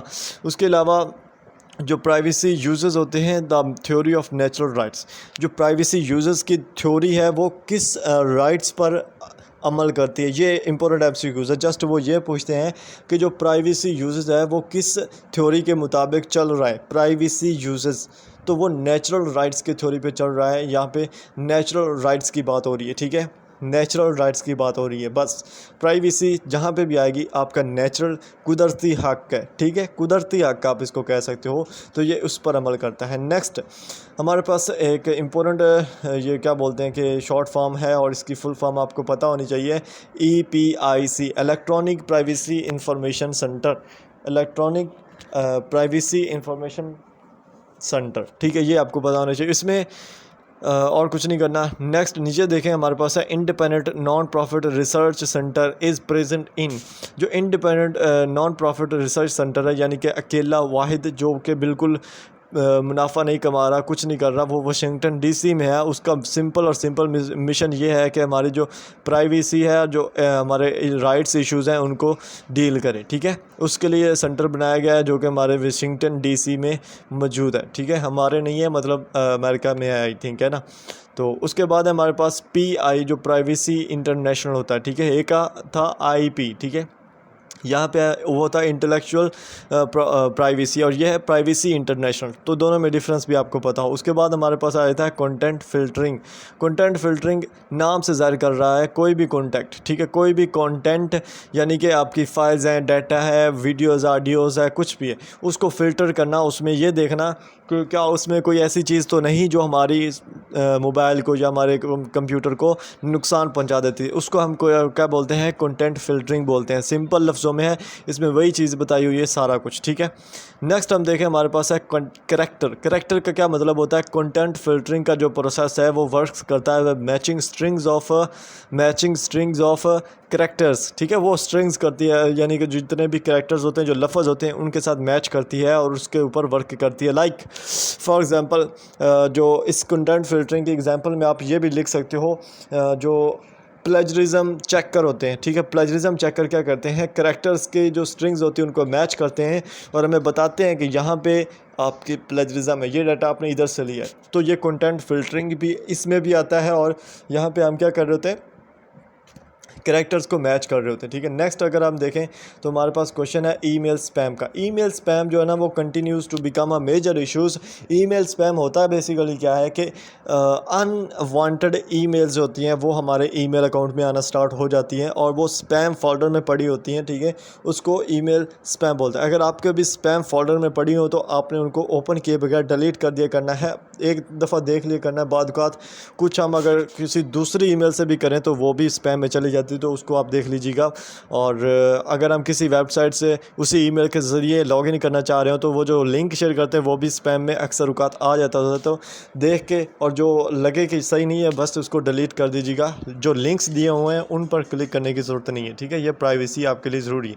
उसके बाद हमारे पास होता है वर्ड प्रोसेसर। ये हमारा MS वर्ड का और MS सारे यहाँ से स्टार्ट हो गए हैं 186 टू आगे। इसमें जो वर्ड प्रोसेसर होता है one of the most important application software. ये इंपॉर्टेंट MCQs है कि सबसे इंपॉर्टेंट एप्लीकेशन सॉफ्टवेयर जो अभी चल रहा है वो कौन सा है, तो वो है जनाब आपका वर्ड प्रोसेसर, मतलब कि MS वर्ड, ठीक है। सॉरी, वर्ड प्रोसेसर सारे आ जाते हैं इसमें MS वर्ड भी आ जाता है, एक्सेल भी आ जाता है, सारे आ जाते हैं वर्ड प्रोसेसर्स के अंदर, ठीक है। इसमें जो हमारे पास सबसे फेमस वर्ड प्रोसेसिंग सॉफ्टवेयर है, ठीक है। पहले हमने देखा है कि सबसे इम्पोर्टेंट एप्लीकेशन सॉफ्टवेयर जो यूज़ होता है वो है वर्ड प्रोसेसर्स, और उसके अंदर वर्ड प्रोसेसर्स के अंदर जो सबसे ज़्यादा फेमस है वो कौन है, वो है MS वर्ड, जो कि इंक्लूडेड होता है माइक्रोसॉफ्ट ऑफिस में। जब भी आपने MS वर्ड इंस्टॉल करना तो आप MS वर्ड अकेले नहीं इंस्टॉल करते, आप जो होता है ना, ये हमारे पास वर्ड MS माइक्रोसॉफ्ट ऑफिस जिसको बोलते हैं, ये पूरा इंस्टॉल करते हैं और इसके अंदर आपका MS वर्ड भी होता है, एक्सेल भी होता है और दूसरी चीज़ें भी होती हैं, ठीक है। अब इसमें इम्पोर्टेंट हैं ये सारा MS वर्ड, MS जो एक्सेल है, और ये सारा आपने इनके लेक्चर, शॉर्ट लेक्चर्स लाजमी लेने, आपके पास नहीं टाइम फिर भी आपने लेने हैं, ठीक है। और जो एक्सेल के हैं वो आपने लाजमी लेने, उसके फार्मूले वो आपको आने चाहिए। अगर वो नहीं आते तो भाई आप लोगों का 5 मार्क्स का लॉन्ग भी जा सकता है जो कि ईजी होगा, क्विज़ भी जा सकते हैं और शॉर्ट क्वेश्चन भी जा सकते हैं, क्योंकि ये वो पोर्शन है जिसमें से ऑलमोस्ट 30 to 40% पेपर इसी पोर्शन से आता है, 86 लेक्चर से 186 लेक्चर से एंड तक, ठीक है। अब इसमें हमारे पास वर्ड की बात कर रहे हैं, मैं आपको बताऊंगा सिंपल, अगर आप मेरी ट्रिक्स पर काम करोगे तो आपको ज़्यादा याद करने की ज़रूरत नहीं होगी, जस्ट उन चीज़ों को देख के करने की ज़रूरत होगी, जस्ट आपने देख के आंसर लगा देना, ठीक है। उसमें हमारे पास पहला क्या है, file drop down menu in earlier version of the word. जो एर्लियर वर्जन थे वर्ड के उसमें फ़ाइल ड्रॉप डाउन मेन्यू भी था, ठीक है। Recent documents are listed in the recent documents. अब जो रीसेंट डॉक्यूमेंट्स होते हैं वो कहाँ पे लिस्टेड की जाती हैं, उनको रीसेंट डॉक्यूमेंट्स में लिस्टेड किया जाता है। मैं आपको ये जो है ना वो दिखा दूँगा, सारी हर चीज़ें यहाँ पे प्रैक्टिकली करते जाते हैं ताकि आपको समझ आ जाएगी, ठीक है।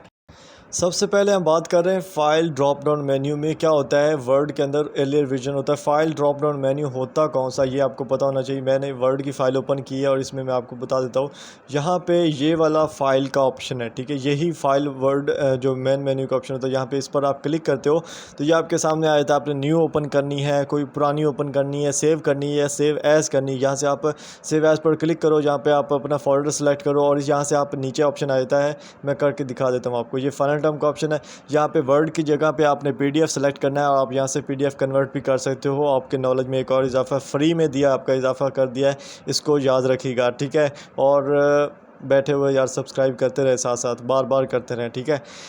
तो रीसेंट डॉक्यूमेंट्स जो होती है वो कहाँ पे लिस्ट की जाती हैं, वो रीसेंट डॉक्यूमेंट्स में लिस्ट की जाती हैं। तो ये आपको मैं बता देता हूँ, रीसेंट मतलब कि जो भी आपने अभी ओपन की होगी या थोड़ी देर पहले ओपन की होगी वो यहाँ पे जो रीसेंट्स होती हैं ना आपके वहाँ पे शो हो जाती होती हैं, ठीक है।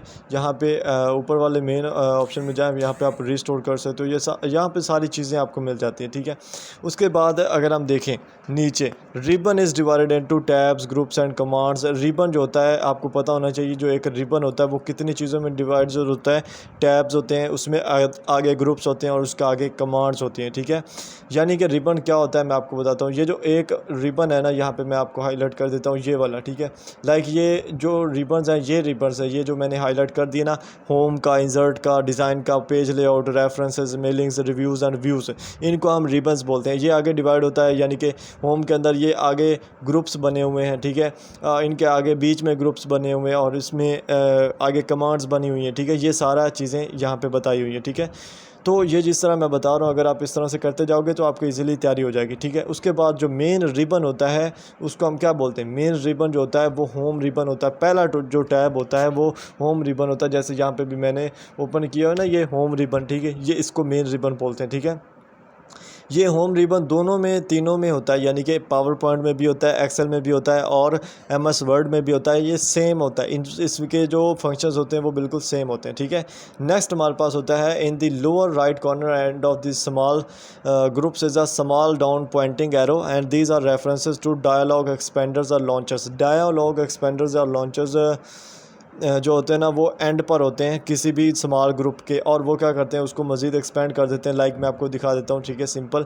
यहाँ पे अगर आप आओ तो ये हमारे पास जो है ना फाउंड का ग्रुप है, ठीक है, फाउंड का ग्रुप है ना ये, तो इसमें एंड पर जनाब दिया हुआ, ठीक है, मैं हाईलाइट करता हूँ उसको, ये वाला ड्रॉप डाउन दिया हुआ, ये वाला, ठीक है, उसको ऊपर ही आ गया, सॉरी, ये वाला, ठीक है। इस पर आप क्लिक करोगे ना ये मज़ीद एक्सपेंड कर जाएगा। लाइक मैं इस पर क्लिक करता हूँ, ठीक है, और ये मज़ीद एक्सपेंड करके आ गया। मैं बता रहा, यहाँ पे उसकी डेफिनेशन भी बता रहा है। ये चीज़ें मैंने इसको मज़ीद इससे भी अच्छे से एक्सप्लेन किया है शॉर्ट लेक्चर्स में, ठीक है। यहाँ पे जस्ट मैं जो एमसीक्यूज़ है वो बता रहा हूँ, ठीक है। नेक्स्ट जो हमारे पास एमसीक्यूज़ है वो है सिंपल बटन्स वर्क एज टगल्स और ऑन ऑफ स्विच। सिंपल जो बटन्स होते हैं वो टगल्स या ऑन ऑफ स्विच के तौर पे काम करते हैं, यानी कि उस पर ऊपर क्लिक करो तो वो ऑन हो जाएगा और उसके ऊपर ऑफ दोबारा क्लिक करो तो वो ऑफ हो जाएगा। लाइक सिंपल बटन मैं आपको दिखा देता हूँ। यहाँ पे आप आओ, यहाँ पे ये जो बोल्ड करने का लफ्ज़ है ये क्या है, ये एक सिंपल बटन है, ठीक है। इस पर आप क्लिक करोगे तो जो भी आप लफ्ज़ लिखोगे वो बोल्ड हो जाएगा। मतलब कि मैं इस पर क्लिक करता हूँ, ठीक है, और आप लिखता हूँ, आप देखें बोल्ड हो गया है, और उसी पे ऊपर मैं दोबारा क्लिक करता हूँ और लिखता हूँ तो ये क्या हुआ, बोल्ड नहीं हुआ। तो ये ऑन ऑफ स्विचेस के तौर पे जो वर्किंग होती है ये हमारे सिंपल बटन्स के अंदर होती है, ठीक है, और इसको हम टगल्स और ऑन ऑफ स्विचेस भी बोलते हैं। उसके बाद जो ड्रॉप डाउन मेन्यू होता है, buttons will have a down arrow to the right of the command change case control is an example, ठीक है। अब जो ड्रॉप डाउन मेन्यू होता है वो होता है right down to the right of the command, जो ऊपर मैंने आपको बताया ना, वही डायलॉग एक्सपेंडर जिसको बोलते हैं। तो उसकी जो एग्जांपल हमारे पास है वो कौन सी है, चेंज केस कंट्रोल, ठीक है।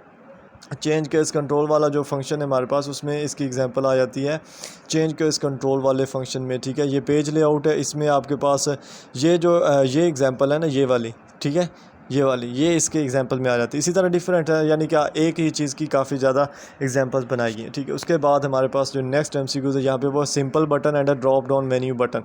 There are two types of buttons, ठीक है, आपको पता होना चाहिए। एक सिंपल बटन जो बाहर नज़र आ रहा है और एक है ड्रॉप डाउन मेन्यू बटन, ठीक है।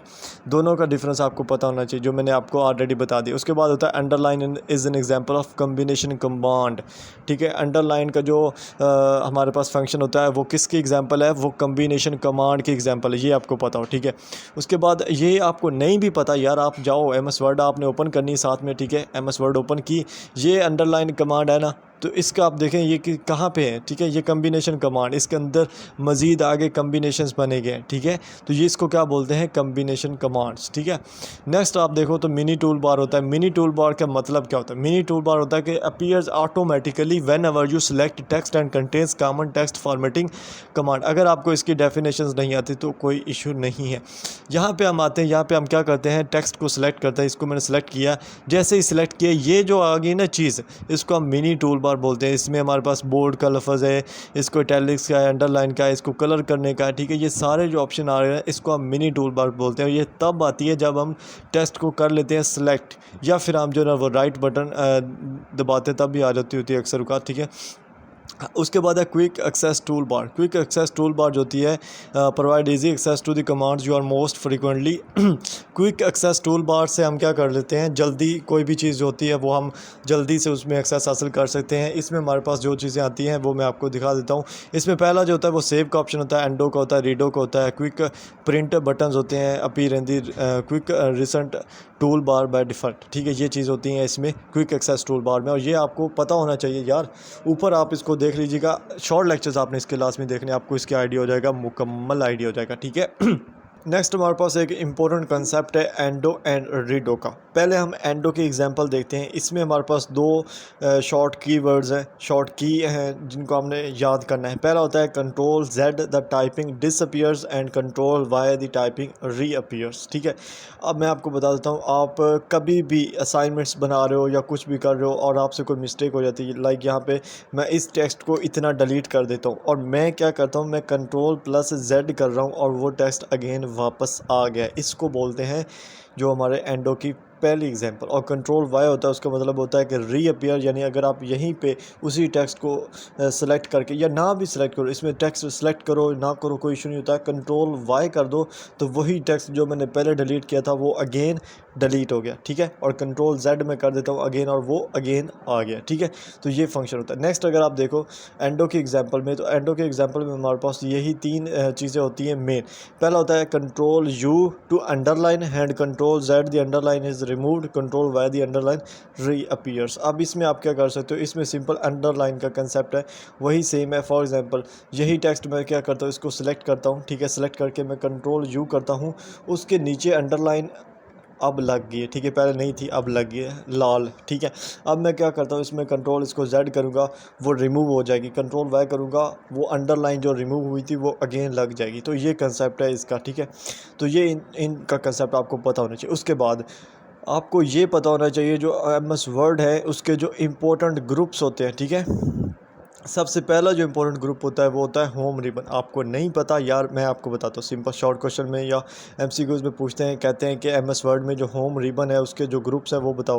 होम रिबन ये आपके पास है। ठीक है, इसके जो ग्रुप्स हैं आपने आना, यहाँ पे पहला है क्लिप बोर्ड का, दूसरा फाउंट है, तीसरा पैराग्राफ है, स्टाइल का है, एडिटिंग का है। ठीक है, 5वें नंबर पर एडिटिंग है। तो ये आपने लिखने सेम देख के लिख ले, कोई इशू नहीं, कोई बंदा आपको रोकेगा नहीं, कोई कुछ नहीं करेगा। ठीक है, हमारे होते हुए ऐश करें। ठीक हो गया। उसके बाद जो नेक्स्ट है हमारे पास इंपॉर्टेंट ग्रुप्स, ये आपको मैंने बता दिए जो मैं आपको बताया अभी दिखाएं। ठीक है, उसके बाद वो आपको ये अगर बोलते हैं कि होम रिबन जो है ना, होम रिबन उसके अंदर जो डिफरेंट कमांड्स हैं बनी हुई वर्ड के अंदर, होम रिबन के अंदर वो कौन कौन सी हैं, उसके अंदर जो कमांड है वर्ड की फर्स्ट जो होम रिबन के अंदर होगी वो कौन कौन सी, उसमें क्लिप बोर्ड आ जाएगा, copy cut paste and format paste आ जाएगा। यही मैं चाहता हूँ कि आप लोगों को जस्ट इतना पता हो, इतना आइडिया हो कि कौन सी चीज़ में क्या क्या होती है। अब यहाँ पे जो हमारे पास पहला जो ये कौन सा है भला, सॉरी मैं इसको दूसरे से करता हूँ। ठीक है, होम रिबन की हम बात कर रहे हैं, होम रिबन की। उसमें जो पहला ग्रुप है, पहले ग्रुप का उन्होंने पूछा, पहला ग्रुप है हमारे पास क्लिप बोर्ड और पेस्ट का है, कट का ऑप्शन है, कॉपी का है, फॉर्मेट पेंटर का है। ठीक है, ये हमारे पास होम रिबन के अंदर ऑप्शंस हैं। ठीक है, ये ही वो पूछ रहा है और यही आपने इधर से देख के बता देने हैं। ठीक है, उसके बाद क्लिप बोर्ड ग्रुप है और will be open up the clip board panel. अब क्लिप बोर्ड ग्रुप जो उसी हमारे पास में आ रहा है, उसमें क्लिप बोर्ड पैनल ओपन होता है। वो कैसे होता है मैं आपको करके दिखाता हूँ। यहाँ पे आप आओ तो इसमें आप होम जो रिबन उसमें आना है और क्लिप बोर्ड का यहाँ पे आपको नज़र आ रहा होगा, यहाँ पे एक ड्रॉप डाउन मेन्यू बना हुआ है। ठीक है, या लॉन्चर्स या एक्सपेंडर्स आप बोल सकते हो। इस पर आप क्लिक करते हो तो यहाँ पे आपको ये जो क्लिप बोर्ड नज़र आ रहा है यहाँ पे साइड पर, ये वाला। ठीक है, ये वाला नज़र आ रहा है। आप कोई भी टेक्स्ट कॉपी करो या कट करो यहाँ से तो वो आपको इसमें नज़र आ जाएगा। ठीक है, लाइक मैं आपको दिखाता हूँ लाइव। यहाँ पे इस टेक्स्ट को मैं क्या करता हूँ, कट करता हूँ। अब ये जो टेक्स्ट था ये आप देख सकते हो यहाँ पे अगेन आ गया है, इधर शो हो रहा है। ठीक है, ये देखें यहाँ पे ना वो टेक्स्ट शो हो रहा है जो हमने यहाँ से कट किया था। ठीक है, यहाँ से जो कट किया था। ठीक है, ये क्लिप बोर्ड का ऑप्शन था। अब इसमें एक इम्पोर्टेंट MCQs जो मेरे तरफ भी आया था, मुझे आज भी याद है, और इसमें उन्होंने MCQs ये पूछा था कि अगर हम MS वर्ड में से कोई भी चीज़ ऐसे कॉपी करते हैं या कट करते हैं तो वो किधर जाती है। ठीक है, समझ आ रही है। सिंपल अपने लफ्ज़ों में, अगर हम इस लफ्ज़ को MS वर्ड में से कट करते हैं, कंट्रोल X किया है तो वो किधर जाती है, ये क्वेश्चन था। तो नीचे ऑप्शन में दिया होता है क्लिप बोर्ड का। ठीक है, तो वो क्लिप बोर्ड में जाती है और ये शॉर्ट क्वेश्चंस में भी आया हुआ है।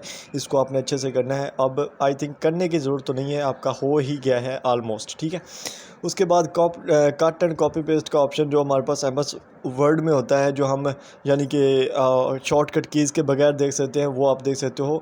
और वो मैं आपको वो आपको पता है। सिंपल मैं आपको बता देता हूँ, अगेन बता देता हूँ आपको।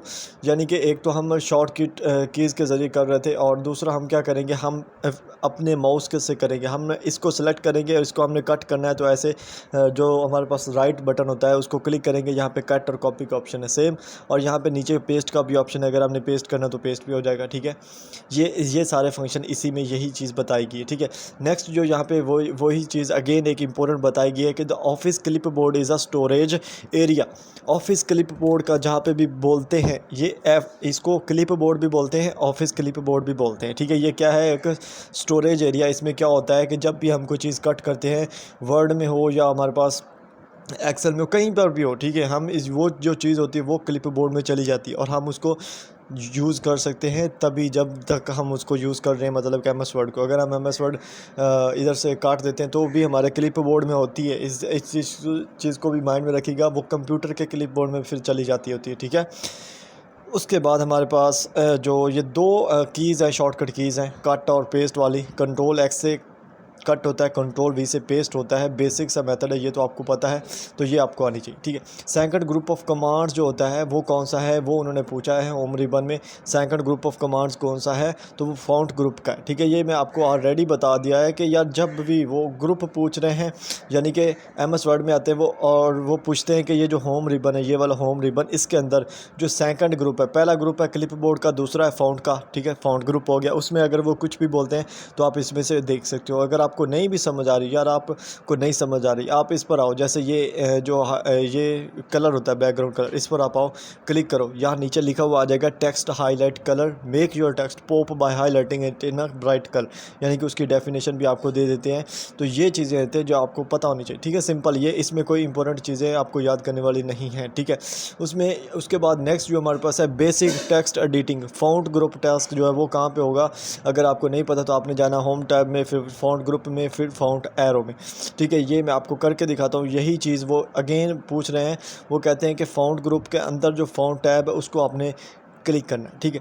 आप होम में आते हो, ठीक है। फर्स्ट आपने क्या करना है, होम टैब में आना है, ठीक है। होम में आने के बाद दूसरा ग्रुप है फॉन्ट का, इसमें आना है। इसमें जो ये होता है ना, जहाँ से हम न्यू टाइम्स रोमन सेलेक्ट करते हैं, इसको फॉन्ट टैब बोलते हैं। इसमें आप आओ और इसमें आप आकर ऐसे क्लिक करो, ठीक है, और इस तरह ये सारी चीज़ें आ जाएगी। अगर आपको इसका नाम नहीं पता तो इस पर क्लिक करो ऐसे, ये देखें फॉन्ट, Ctrl+Shift+F, उसके ज़रिए भी आप इसको ले सकते हो। तो ये कंट्रोल मतलब कि यहाँ पे फॉन्ट आपका ओपन हो जाता है, ठीक है। उसके बाद MS वर्ड में थर्ड ग्रुप कौन सा, ये आपको पता है यार, इसको मैं नहीं बताने वाला, ठीक है। फोर्थ ग्रुप कौन सा, स्टाइल ग्रुप है, ठीक है। स्टाइल ग्रुप के अंदर क्या होता है, सेट ऑफ फॉर्मेटिंग कैरेक्टरिस्टिक्स होती हैं, लाइक कि फ़ॉन्ट का नेम, साइज़, कलर, उसका पैराग्राफ अलाइनमेंट और उसकी स्पेसिंग किस तरह से करनी होती है, ये स्टाइल ग्रुप में होती है, ठीक है। आपको नहीं पता यार, आप अगेन आओ ना, MS वर्ड में आओ अगेन, ठीक है। आप यहाँ पे आओ, यहाँ पे आपका जो हमारे पास ये पैराग्राफ का ऑप्शन है, ये वाला, इसकी बात हो रही है, ठीक है। और इसके अंदर आपको पता है, इसमें हम सारी चीज़ें कर सकते हैं, जो भी चीज़ें हैं वो हम यहाँ से कर सकते हो, ठीक है, जो भी बताई हुई है, ठीक है।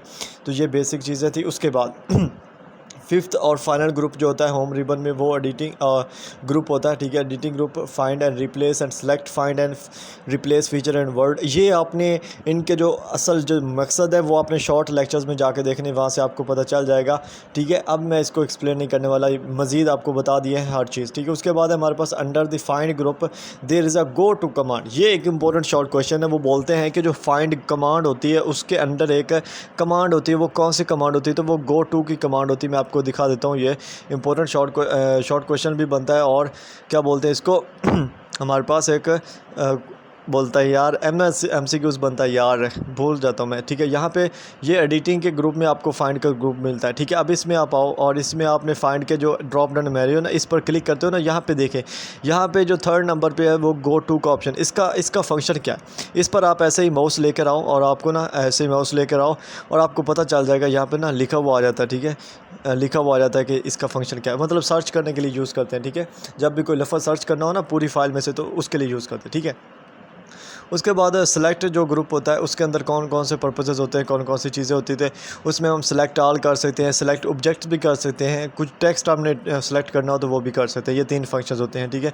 उसके बाद जो नेक्स्ट हमारे पास होता है pages group. Pages group is in the far left of the insert tab, cover page, blank page and page break, ठीक है। यानी कि पेज ग्रुप जो होता है वो कहाँ पे मौजूद होता है, ठीक है। कहाँ पे मौजूद होता है पेज ग्रुप जनाब, ये इंसर्ट में आप आओ ना, इंसर्ट में, तो यहाँ पे आपको मौजूद मिल जाएगा, ठीक है। ये सेकंड होम ग्रुप रिबन है हमारे पास, इसमें पेज का ये ग्रुप है और इसके अंदर आपको सारी चीज़ें मिल जाएंगी, ठीक है।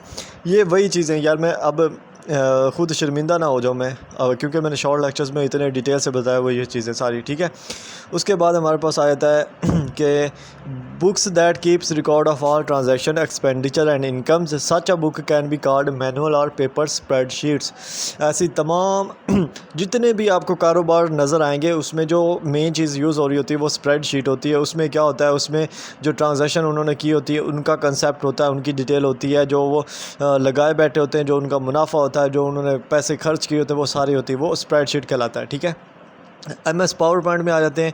MS पावर पॉइंट किस लिए यूज़ होता है? टू डेवलप प्रेजेंटेशंस, यानी कि जो पावर पॉइंट स्लाइड्स होती हैं उनको डेवलप करने के लिए यूज़ होता है। ठीक है, इसमें क्या होता है, इसमें भी वही है, आपने ओपन करना है, MS पावर पॉइंट को ओपन करना है और इसमें जाके देखना है कि किस जगह पे कौन सी चीज़ है। तो यहाँ पे उन्होंने बोली है कि design your slide as per your requirement. The first group is called the themes. ठीक है, पहला ग्रुप जो होता है वो थीम्स कहलाता है MS पावर पॉइंट में। MS पावर पॉइंट में से इतने MCQs या क्वेश्चंस जो होते हैं वो नहीं आते हैं, लेकिन MS एक्सेल और MS वर्ड में से ज़्यादा आते हैं। ठीक है, जो पहला होता है spreadsheet. Spreadsheet is a tool that is use to organise data and such as a check register.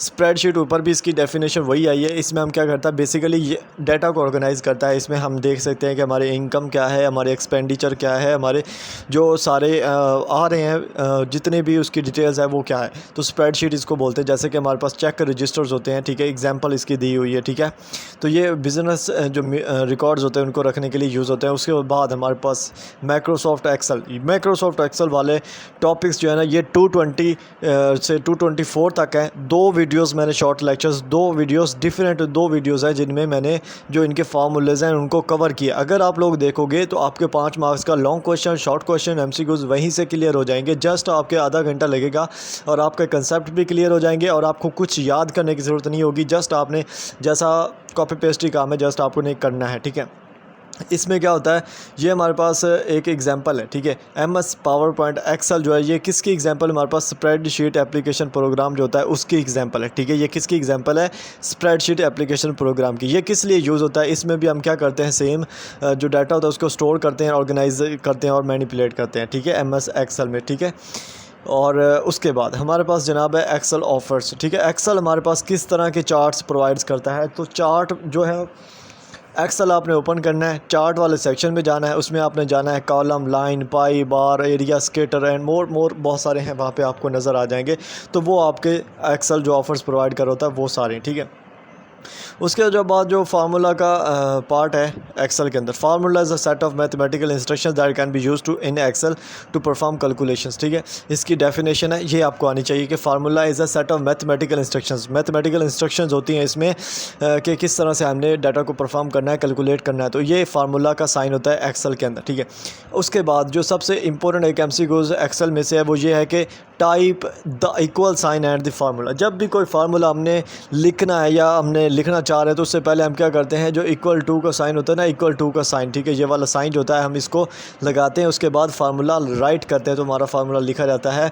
मैं आपको अगेन बता रहा हूँ, आपने मेरा जो शॉर्ट लेक्चर्स वाले 2 लेक्चर्स हैं ना, लेक्चर 222 से आई थिंक 224 तक है, तो वो लाजमी देख रहे हैं। 2 वीडियोज़ हैं अलग अलग, प्ले लिस्ट में जाके सर्च कर लीजिएगा, एंड पे मिल जाएंगी। ठीक है, यहाँ पे हमारे पास जो ये कॉलन का साइन होता है, कॉलन का sign is use to specify the range of the cells on which you want to apply the data.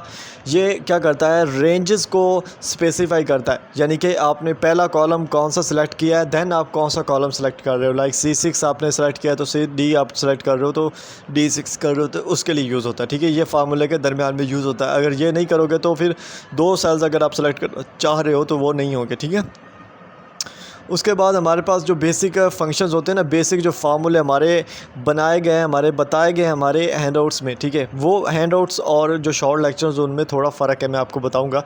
इसमें 5 फार्मूले तो सेम है, एवरेज का है, सम का है, मिनिमम, मैक्सिमम और काउंट का। ठीक है, काउंट का, ये 5 फार्मूले जो बेसिक हमारे हैंडआउट्स में दिखाए गए हैं। लेकिन जब आप अपने LMS पे जाके लेक्चर्स लोगे या आप मेरे वाले शॉर्ट लेक्चर्स जो देखोगे तो उनमें क्या होगा कि उनमें आपको काउंट इफ़ का फार्मूला भी बताया है मैंने। अब काउंट इफ़ का फार्मूला जो है ना वो सबसे ज़्यादा इंपॉर्टेंट है, उसी पर अक्सर औकात 5 मार्क्स का लॉन्ग आता है, ना आए तो शॉर्ट क्वेश्चन 3 मार्क्स का लाजमी आता है। ठीक है, वो भी ना आए तो MCQs तो कहीं गए ही नहीं। ठीक है, मतलब कि इतना इंपॉर्टेंट टॉपिक्स हैं ये।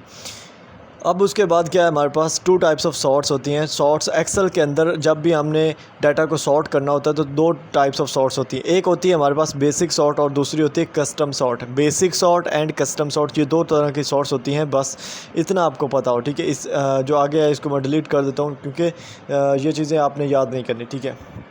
ये चीज़ें आप जब वो लेक्चर देखोगे तो आपको इन चीज़ों की समझ आ जाएगी। नेक्स्ट हमारे पास होता है डेटाबेस। डेटाबेस की डेफिनेशन है सिंपल, मैं आपको बताया भी है। डेटाबेस यानी कि डाटा की बेस, जहाँ पे डाटा क्या है, डाटा की कलेक्शन ऑफ फाइल्स है, जहाँ पे डाटा के टेबल्स में रेफर किया जाता है, ठीक है।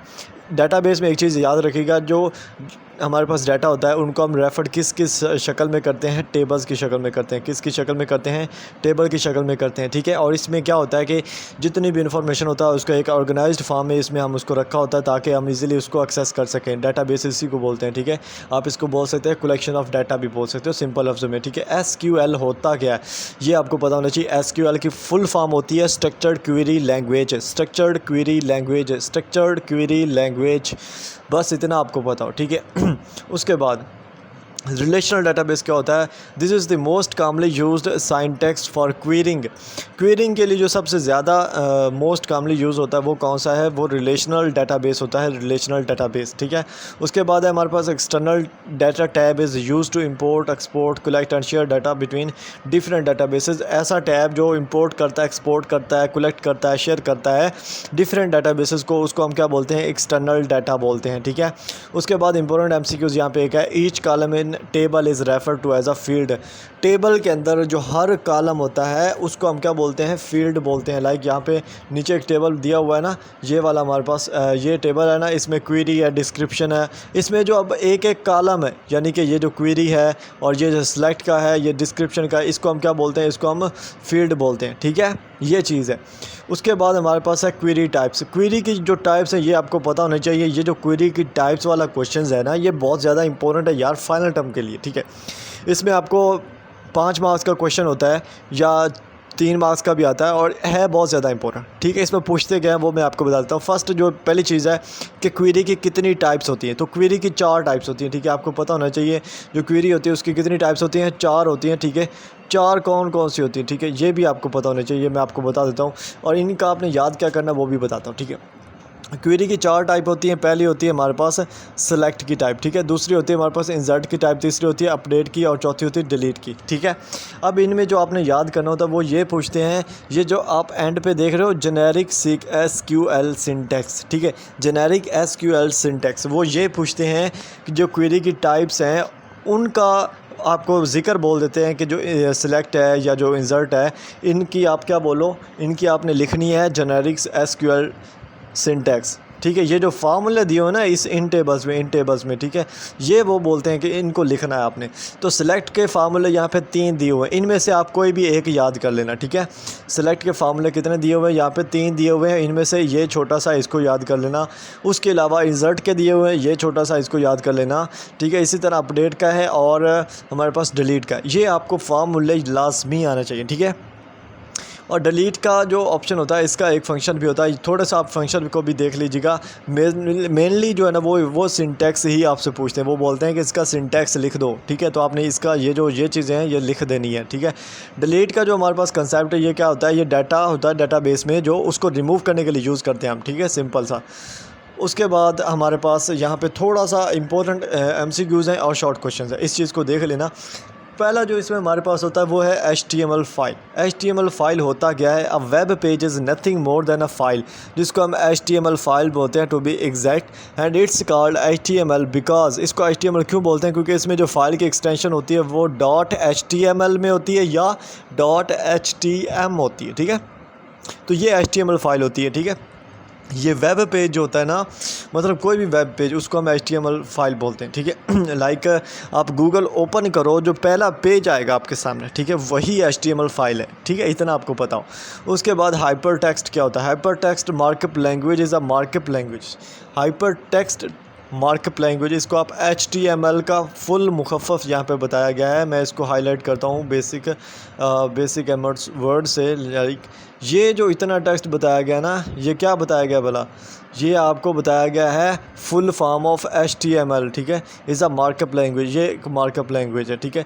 HTML की फुल फॉर्म है ये भी आपको पता होना चाहिए। तो जनाब नेक्स्ट जो हमारे पास यहाँ पे क्वेश्चन है वो ये है कि HTML elements from the building blocks of all websites. असल में जितनी भी वेबसाइट्स होती हैं उनमें HTML कोड होता है। अगर HTML लैंग्वेज आपको आती है तो आप अपनी वेबसाइट्स डेवलप कर सकते हो फ्यूचर में। और वेबसाइट डेवलपमेंट का काम जो है ना वो टॉप ट्रेंडिंग रहा है अभी तक और रहेगा इंशाल्लाह। अगर आपकी अपनी वेबसाइट है तो फिर बेस्ट है सबसे। तो ये क्या करती है, ये उन वेबसाइट्स का बिल्डिंग ब्लॉक्स होती हैं। कोई भी यार HTML कोड है आपके पास, आप अपनी वेबसाइट बना सकते हो। उसको जस्ट पेस्ट करना होता है, रन करना होता है, वो वेबसाइट बना के आपको दे देता है, पूरी वेबसाइट बन जाती होती है, ठीक है। सेम यही चीज़ है। उसके बाद है width and height are attributes for image. जो विड्थ और हाइट होती हैं वो किस के एट्रीब्यूट्स हैं, किस चीज़ के खसूसियात हैं, तो वो इमेज के खसूसियात कंसिडर किए जाते हैं, ठीक है। उसके बाद HTML जो हम ऊपर डिस्कस कर रहे थे कि जैसे HTML यूज़ होता है वेब पेज को क्रिएट करने के लिए, तो इसको कुछ सॉफ्टवेयर भी होंगे ना जो HTML, जिसमें हम HTML को लिख सकें, जिसमें हम HTML को सीख सकें, तो उसको हम बोलते हैं HTML एडिटर। HTML एडिटर का मतलब यही होता है, इसमें कुछ एडिटर होते हैं जैसे CSS है, इसका फुल फॉर्म आपको पता हो cascading style sheets, cascading style sheets. उसके बाद XML एक होता है, इसका फुल फॉर्म होती है एक्सटेंसिबल मार्कअप लैंग्वेज। और जावास्क्रिप्ट होता है, ठीक है। जावास्क्रिप्ट होता है, XML होता है, ठीक है, और CSS होता है। ये HTML एडिटर्स हैं HTML को राइट करने के लिए। और उसको मज़ीद बेहतर से आप उसको देख सकते हो उसमें जाके कि ये सही रन कर रहा है या नहीं, ठीक है। उसके बाद यार वो पूछते हैं Adobe Dreamweaver. Adobe Dreamweaver is a web design and development application that provides a visual, ये इसको क्या बोलते हैं भला, इसकी फुल फॉर्म यही मैं आपको बता देता हूँ, ठीक है। Adobe Dreamweaver basically use होता है वेब डिज़ाइनमेंट पे और डेवलपमेंट के लिए, ठीक है। वही अगेन मैं बताऊँगा, जैसे HTML के लिए हम वेब डेवलपमेंट के लिए यूज़ करते हैं तो इसको भी हम वहीं पे यूज़ करते हैं, ठीक है। अब इसमें एक कंसेप्ट यूज़ होता है। कंसेप्ट क्या है? WYSIWYG एडिटर, ठीक है। यहाँ पे जो मैंने हाईलाइट किया, इसका मतलब क्या होता है? इसका मतलब बेसिकली ये होता है what you see is what you get, ठीक है। What you see is what you get, ये इसका मुखफ़फ़ होता है और ये आपको पता होना चाहिए, ठीक है। ये शॉर्ट क्वेश्चन है, MCQs है, ये आपको पता होना चाहिए इसका फुल फॉर्म क्या बनती है, ठीक है। उसके बाद नेक्स्ट जो हमारे पास क्वेश्चन है ड्रीम व्यूवर के हवाले से है। Dream viewer is a powerful application for developing websites and mobile applications. वो कौन सी पावरफुल एप्लीकेशंस है जो मोबाइल एप्लीकेशंस और वेबसाइट्स की डेवलपमेंट के लिए यूज़ होती है? तो वो कौन सी है? ड्रीम व्यूवर, ठीक है। जस्ट इनफ, इतना बहुत है, इतना आपको आना चाहिए, ठीक है। उसके बाद बुलेटेड होते हैं। Bulleted list might be familiar to you if you have worked with a word processing or desktop publishing applications. Bulleted list जो होती है मैं आपको दिखा देता हूँ। ये क्वेश्चन थोड़ा आगे आ गया, आना इसको पहले चाहिए था। अगर हम होम टैब में आए, ठीक है, होम टैब में आए, यहाँ पे मैंने होम में आया हूँ, ठीक है। उसके बाद फ़ॉन्ट के ग्रुप में आए, और सॉरी फ़ॉन्ट के नहीं, आपने आना है पैराग्राफ वाले में। पैराग्राफ में हम आए और यहाँ पे ये जो बुलेट होते हैं ना, मैं आपको करके दिखाता हूँ, ठीक है।